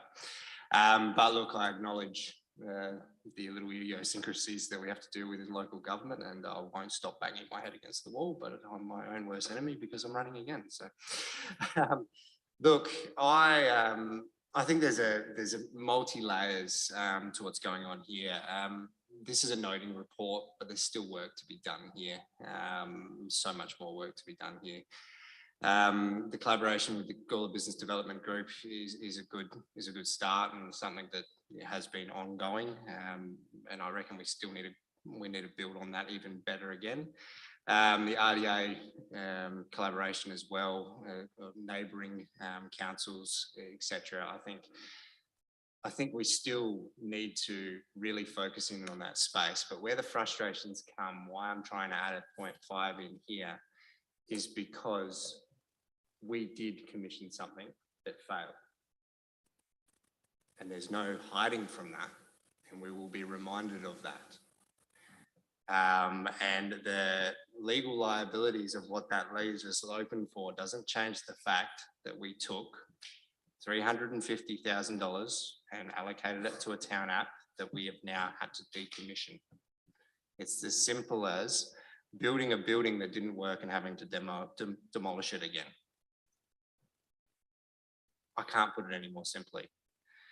And the acknowledgement here is what starts the healing process of apologising to our business community. So that's why I wanted that 0.5 in. Happy to accept that there's a whole bunch of layers here, but I think you understand my sentiment. Also, through the chair, it was mentioned tonight that the Vic wayfinding sign that is reported to be functional has not been functional for months. Can I have a response to that? I mean, Mr. Barrett, it's probably appropriate. I think it's a reasonable question. Through the chair, unfortunately, I will have to take that on notice because my understanding was that all of the touch panels were in operation, and I'll have to check with staff on that item. Thank you. Sorry, there you go. yeah, one more question if I could, Mayor, as well. The analytics for the public Wi-Fi and all the analytics, for some reason I thought that was already in hand. So am I right to say we haven't actually got that up and running yet? Mr. Barrett. Nathan, I'll just get you. Sorry, there you go. So through the chair, as the report states, those analytics were attached to the app that's been decommissioned, and staff have been working through solutions that are appropriate to our needs, and they've only just uncovered one that we're embarking on commissioning at this point in time. Thank you. Do you wish to say any more, Nathan? No, you're all good. Do I have a movement? Seconder? You happy to second Councillor Davies? Yeah. Look, I mean, I think it's been a bit of a mixed bag, as acknowledged. I think there's a few things that have been going well. I mean, I was surprised to see that we've doubled our Instagram followers and all of this, so that would be good. Hopefully we can engage demographics of people who haven't been paying attention to council stuff in the past, and maybe even increase that voter turnout that was the 28% that was mentioned previously in the meeting. But yeah, look, the app has been a disappointment. The wayfinding devices have been a minefield of various issues over the past year or two. Yeah, and I would like to see, I've been asking about the Wi-Fi for a while because we just haven't really had any information on how it's going. I don't really tend to use it on the street because I don't feel like it's particularly reliable, or, you know, that it cuts out when I go into a shop or things like that. So I'd really be interested to see more info about the Wi-Fi so that we know whether to continue renewing it into the future. So yeah, I'll second the motion though. Any other discussion? Councillor Kosh and Councillor Ballawonga. Yeah, look, I'll second this motion. I just want to say that I've read all the reports and the reasonings behind why the app wasn't as successful as we'd hoped. And I think some of the things that have been said aren't actually, maybe people have forgotten what they've read in those reports. That's all I'm going to say. Thank you. Councillor Ballawonga. Yeah, we owe this to our ratepayers, I think. We waste a lot of money on council attacking council members, so going to court wouldn't be a problem. Okay. Any other discussion? No. Councillor Shanks, you happy for me to put the motion? Yep. Yeah, just one point. Yeah, I also read those reports and even moved motions to be able to get some action to stop the hemorrhaging for the app, if you recall correctly. And those reports pointed out the fact that we weren't delivered on things we've paid for and promised. Okay. So it failed. So I'm going to put that motion. All those in favour of the motion, please raise your hands. All those against, vote against. Now, can you just do that again? Sorry, you did it really quickly. All those in favour, carried unanimously. Thank you. Now, with 11.2, 3 and 4, we can move them on block if members so wish. Be able to move them on block. So that's 11.2, 3 and 4. Be happy to move that way, Councillor Ballawonga. Thank you. Do I have a seconder? Deputy Mayor, thank you. Any discussion? Yes, absolutely. Sorry, just one point, because I know it's a bit of a contentious item. The report that we've received back around the coronation that we all unanimously carried, you know, we're talking about a 2.5-page report here. Yeah. That does just point out a bit of the background and everything, and I've found it good to read. And although it has copped a little bit of heat, you know, a 2.5-page report to give some information is pretty timely, I think. So yeah, I just wanted to make that point about that particular report. Thank you. Any other discussion? If not, we do have a mover and a seconder. If there's no further discussion, I'm going to put that motion. All those in favour, please raise your hands. Carried unanimously. Thank you. Now we move. Do we want a quick break? Yeah. Yes. Yes. I'd like a break, actually. Thank you. Yeah, and not everybody is the same as you, Councillor Ballawonga. So I think we'll have a 10-minute break and come back at 9:20. Thank you.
All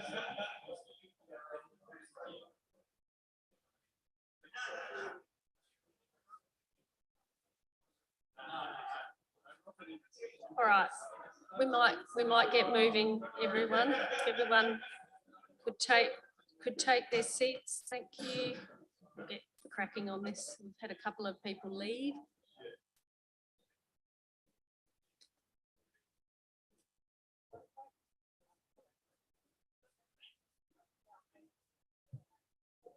Terry Ann.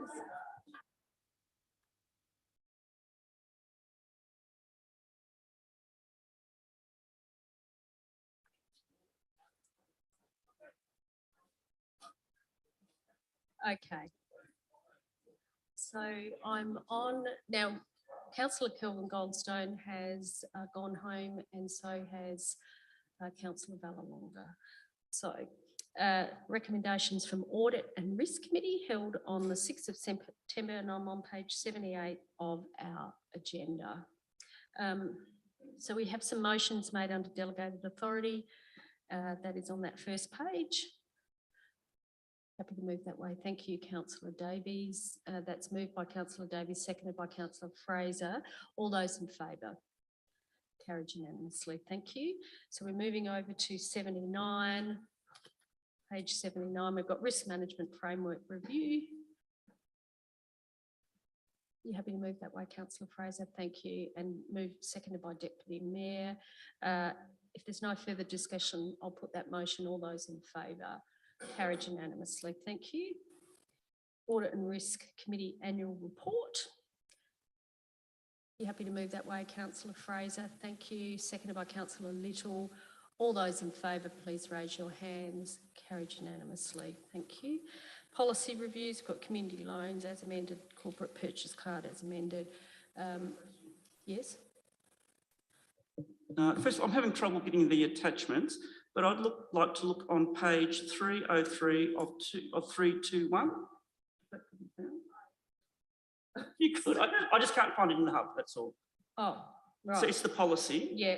Which policy? It's the community loans policy. Yep. Yep. And it's on page 303 or 321, and it's part 3.4. And it says there, Council will take into consideration its own net financial liabilities ratio and associated policy thresholds when considering application under this policy. So does that mean that when we go to approve a loan, we have to consider what our net financial liabilities ratio is? For example, it might be we might be at a threshold where we can't go any further. So this is direction for staff. Yeah, well, that's a question, I suppose, to... So I'll hand that over to Paul Horde, who I think this is your final... Is this your final meeting? It could be your final question. It's your final meeting. It's your final question. Oversight. Thank you, Mr. Horde. Oh, there we go. There we go. Thank you, through you, Mayor Karen. Yes, with 3.4, Councillor Kosh, you're correct that it is referencing that council would need to take into consideration, obviously, our own financial position, our liabilities ratio, when considering any community loans under the policy. So it just looks at our bottom line, basically, so that we can afford to give the loan. Yeah, I think that's what that means. Yeah, have I got that right? Yeah. Yes, through the chair, that's the correct, because we'd obviously be providing the money, so we need to take into consideration what impact that would have for council. Addresses your concern. Okay, thank you. Right, so back to that we adopt these two policies. Are you happy to move that way, Councillor Fraser? And you're happy to second Councillor Kosh? If there's no further discussion, I'm going to put that motion. All those in favour? Carried unanimously. Thank you. So we're moving on to the Special Infrastructure and Environmental Services Committee meeting held on the 12th of September. We've got a motion made under delegated authority for noting, and we'll do that one first. Happy to move that way, Deputy Mayor. And do I have a seconded, Councillor Kosh? There's no further discussion. I'll put that motion. All those in favour? All those in favour? Carried unanimously, thank you. 12.2.1, miscellaneous technical enhancement code amendment. You happy to move that way, Councillor Kosh? Do I have a seconder? Councillor Little, thank you. Any discussion? If there's no further discussion, I will put that motion. All those in favour, please raise your hands. All those against, it is carried. Torts Road Gawler Belt Code Amendment. It was a really good discussion about this on the night. Do I have a mover and a seconder for this? Thank you, Councillor Fraser. You seconding it, Councillor Kosh? Thank you. There's no further discussion. I'm going to put that motion. All those in favour, please raise your hands. All those against, it is carried. Thank you. Moving on to the Corporate and Community Services Committee meeting held on the 13th of September 2022. There's a motion made under delegated authority that we note it. Happy to move that way. Thank you, Councillor Sample, seconded by Deputy Mayor. I'll put that motion. All those in favour, please raise your hands. Carried unanimously. Town of Gawler Reconciliation Action Plan that we note. The action plan has been conditionally endorsed by Reconciliation Australia. Are you happy to move that way, Councillor Little? Thank you. Seconded by Deputy Mayor. Any discussion? If not, I'm going to put that motion. All those in favour, please raise your hands. All those against, it is carried. Thank you. Over the page, housing affordability. This was another interesting conversation, especially with Dr. Alice Clark beaming in for the meeting, which was really helpful. You happy to move that way, Deputy Mayor? Do I have a seconder? Councillor Fraser, any discussion? If not, I'm going to put that motion. All those in favour, please raise your hands. All those against? Carried. Thank you. External bodies reports. I always find these reports really interesting. I like the Road Safety Group minutes and also like the Health Advisory Council and the GRFMA minutes are always usually interesting. How do you wish to proceed? Thank you. Moved by Deputy Mayor, seconded by Councillor Little. I'll put that motion. All those in favour. Thank you. Carried unanimously. Thank you. Questions on notice? There are none. Questions without notice? Councillor Little and Councillor Davies. And just what happened today in Parliament in relation to some buildings, 10 of them, which are under heritage orders that are going to be destroyed. I wonder what the ramifications will be for us in Gawler, where some of our buildings are the same age, if not older. Now, I might have brought it up because I used to be in those buildings. They were lovely old buildings, the Theberton Barracks. So I wonder if there's some way we can get a report, if any changes to the Heritage Act that enabled them to do that, that may affect us. Well, my understanding is that they're going to put up legislation to enable them to bypass the planning laws. And there's all that is a state heritage precinct, the Theberton Barracks. That's why I think I was out of order asking it, because I know most of us in this chamber and what the past councillors and mayors as well have always held some of our heritage buildings to high esteem. Now, if they can bypass that for that, what can happen to us in certain areas of some of our roads where there's old heritage buildings? I'd like to put it on record. It might be. I'd just like to put it on record, that's all. It might be worth a letter to the Heritage Council with the chair, Keith Conlon, who was quite vocal about that today on radio. And he said he's going to stand in front of a bulldozer. He was that angry. Now, that's not Keith Conlon normally. So he thought it was a dangerous precedent. So it might be worth writing a letter to Heritage. Is it the Heritage Council, or is it the Heritage Council that he's the chair of? That's my understanding. Whether we'd write to that body and also maybe the minister, both. And just ask that, is this going to be a common practice? So that's easy to do. We can write letters. Yeah, so Heritage Council and the minister who would be Susan Close. I think it's Susan Close who's the Heritage Minister, is that correct? Yeah. So, yeah, I'm more than happy to write a letter and do that because I think it's probably worth, given that we have a lot of state heritage buildings and they want to build something, that's what you do. Yeah, I think everyone was really surprised about that. So that was an exceptional question. Councillor Shanks, you've got your hand up, and then Councillor Fraser. Yeah, sorry, just a matter of process. Does that not just turn into a motion without notice? I'm happy to write a letter. I can write a letter. I don't need a motion without notice.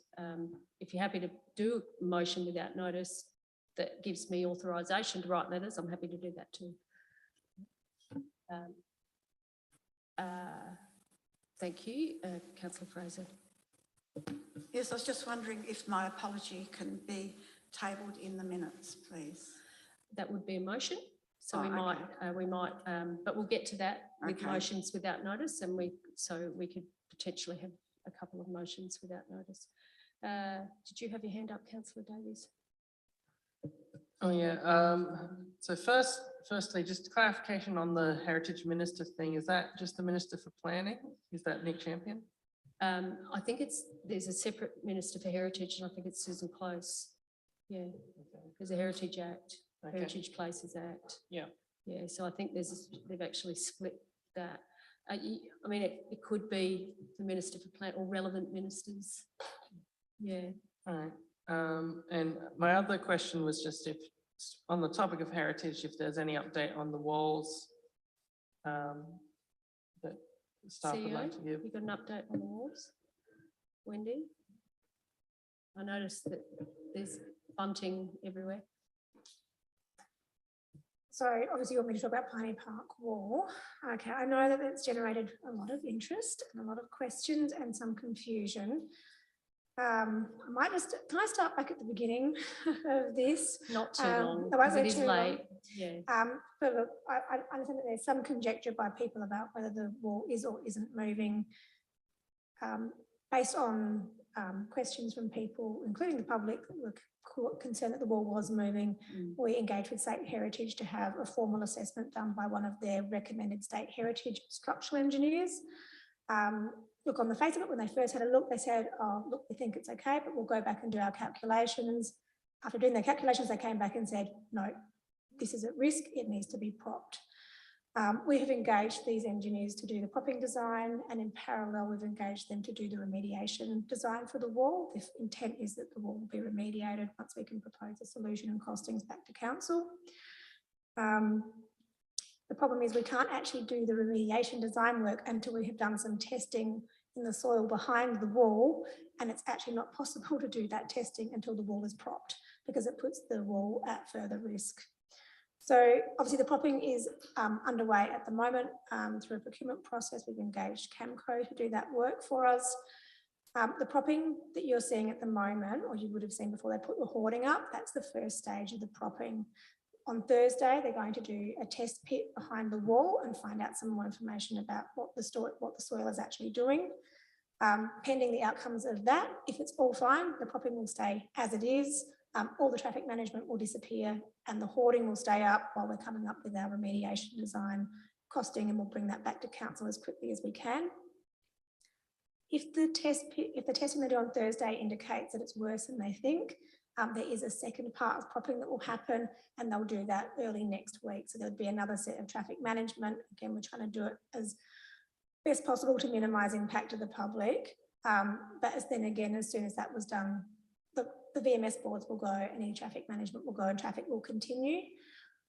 We have put the hoarding up for two reasons. Look, I'm not saying that the hoarding looks fantastic as it is, and we'll look at some other solutions if it needs to be there for an extended period, which I hope it doesn't. But it's there to stop people continuing to use that footpath because people just were ignoring the other traffic management.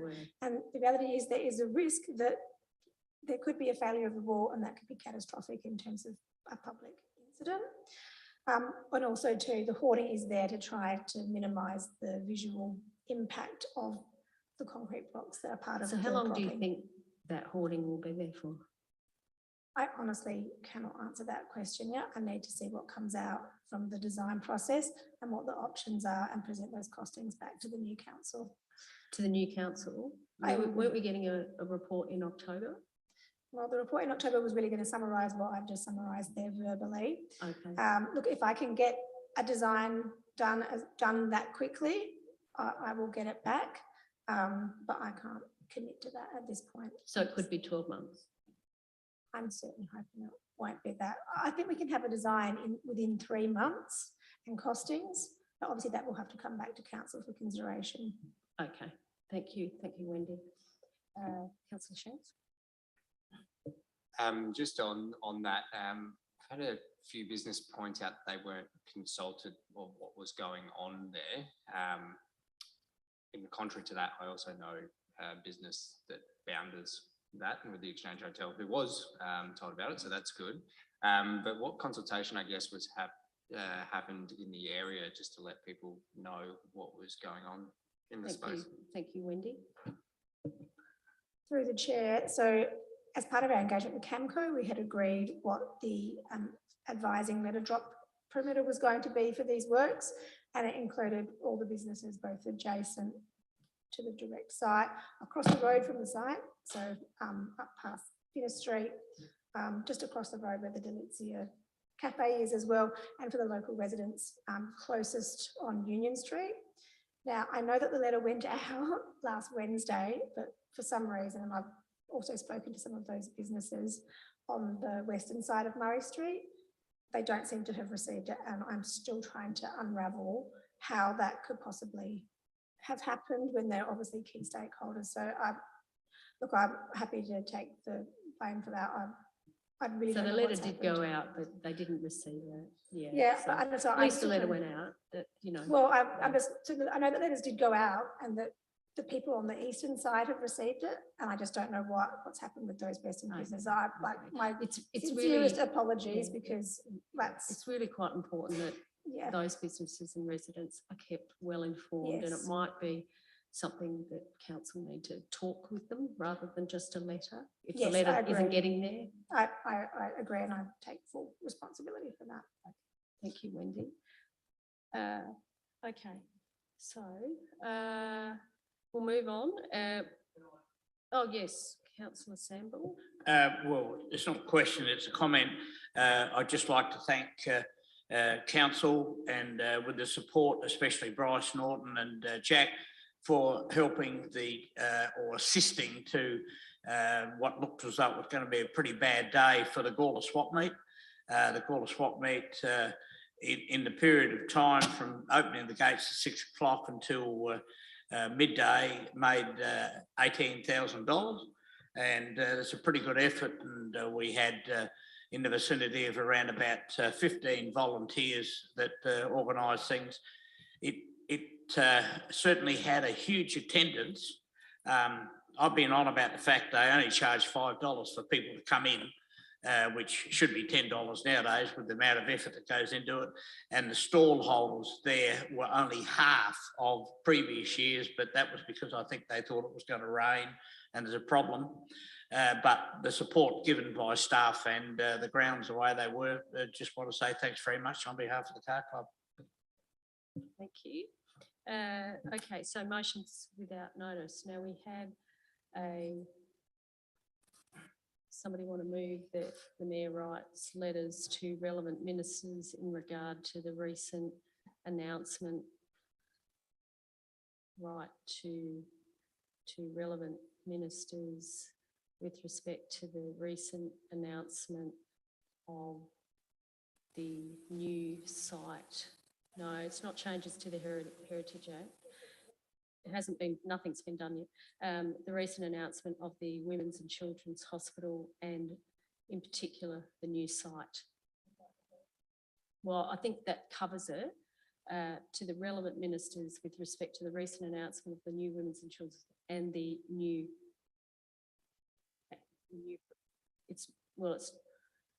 there are Theberton Barracks, which is I think that's the new site proposed at the Theberton Barracks. the relevant minute with respect. Yep. Does that cover? You happy to move that way, Councillor Little? Yep. Do I have a seconder for that? Councillor Fraser? Any, I think we had discussion on that, so I'm happy to move that. All those in favour? Thank you, carried unanimously. There was another one. What was the other one?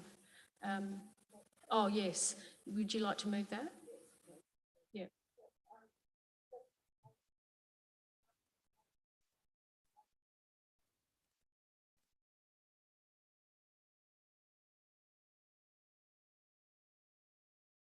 Thank you, Jordan. You're doing very well.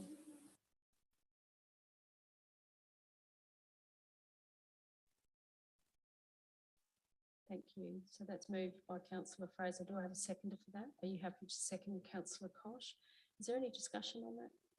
If not, you're happy for me to put the motion? I'll put that motion. All those in favour, please raise your hands. Carried unanimously. So that's that.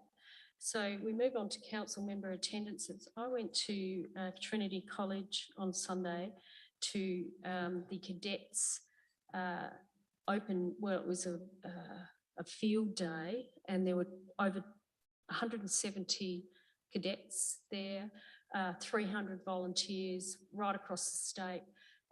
It was really quite impressive. It was really interesting how the cadets know everything there is to know about fire trucks, inside and out, and they're well trained.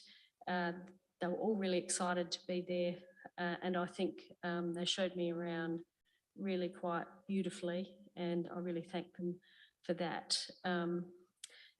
That's probably... I went down to the state ceremony for the proclamation of His Majesty the King on the 11th of September and represented Gawler. There were lots of different people there. That was never, I don't think we'll see the likes of that again in the next few years, well, hopefully not. Yeah, it was lots of pomp and ceremony, and yes, lots of protocol everywhere. So that was quite interesting. Lots of Gawler people. I went down on the train, and lots of Gawler people were going down to watch that. And that's probably all I've got. I went to the medal count on the Barossa Light and Gawler Football Association on the 5th of September, and that was always really, really exciting. Yeah, I can't remember the name of the Burton, I think it was, from Gawler South. And yes, they didn't win the grand final, but yeah, they got beaten by Newry, unfortunately. But there were lots of Gawler teams in the grand final that day. So yeah, so that's probably all I've got in regards to council member attendances. Yes, Councillor Davies. So I went down to the picnic. Ah, yes. And I did see the mayor and others there, at the Clonley Park that the Rotary Club was running, and it went quite well. I think there's sort of a bit of worry about the weather, but it sort of held out until about the end without raining. So kids enjoyed themselves. Yeah, look, there was a magician, and the kids seemed to enjoy the bouncy castle. I couldn't get my grandson off the bouncy castle, but that was okay. He enjoyed himself. That's all that matters. And aside from that, I think I went down to Gawler South Football Club to watch Kyle at work with his latest mural. So if you go past Gawler South Football Club, Kyle, who we got to do our mural on the Finner Street car park, has done another one for South Gawler with a big lion on it. So, and that's quite good. And yeah, and speaking of art, I went down into the Gawler Civic Centre to have a look at Daniel Downs' new exhibit down there near the cafe on the walls. I recommend people take a look at that if they haven't, because he's got a lot of interesting photos from around Gawler and elsewhere. I represented the mayor at the umpires dinner after the grand final for the Barossa Light League, and it was really good. The umpires certainly have sort of a centric sort of look at life and things in general. They were quite hilarious, actually. But yeah, very different people. I suppose you have to be an umpire, but it was a very entertaining night. They did things really well and had lots of trophies. There was one trophy, I think, well, quite a few trophies I saw Councillor Little's name on, so he certainly had, but yeah, there was a lot of school teachers and police officers and those sorts, but it was really well done. It was really good and yeah, well entertained. As a member of the Gawler Health Advisory Council, we have had Minister Picton come to Gawler, which was really good. We've got quite a few issues to work through there with our state and federal MPs as well. So we're looking at having another meeting with them and then probably a follow-up meeting with the Minister for Health, Mr. Picton. But yeah, it went really well. And yeah, there's certainly going to be and needs to be a lot of money spent at the Gawler Health Centre. So yeah, that's going quite well. And yeah, I suppose the other event that's sort of being held, which was really successful, I thought, and really well laid out, and they did it really well, was the Gawler show too. That went really well, and it was really well done this year. And they used the grounds really well. They had tables and chairs everywhere, and it was really flowed well. And some of the areas where they laid out stalls, you know, by the oval and things like that, they just laid it out really well. Didn't block any existing buildings off or anything like that. Just had lots of usable space. I thought it was done very cleverly and were very well. And yeah, there is a special annual meeting tomorrow night that I'll be going to for the Gawler show, where we're trying to get more volunteers to come along and help out. Thank you. Okay. So, moving on, we have a confidential item. There is an officer's recommendation to go into confidence. We have the minute taker, we have the executive manager, infrastructure and operations. We have the manager finance, executive manager development, and the manager community and safety, community and strategy, and the CEO. So I think that's appropriate. Anybody wanting to move into confidence? Are you happy to do so, Deputy Mayor? Yeah, I'm happy to move. I believe mainly because there's a commercial and confidence arrangements where we're going through documents regarding the contracts and legal advice and how we're resolving the matter. So I'm happy at this stage to move into confidence for those reasons. Thank you. Do I have a seconder for that? Councillor Fraser, thank you.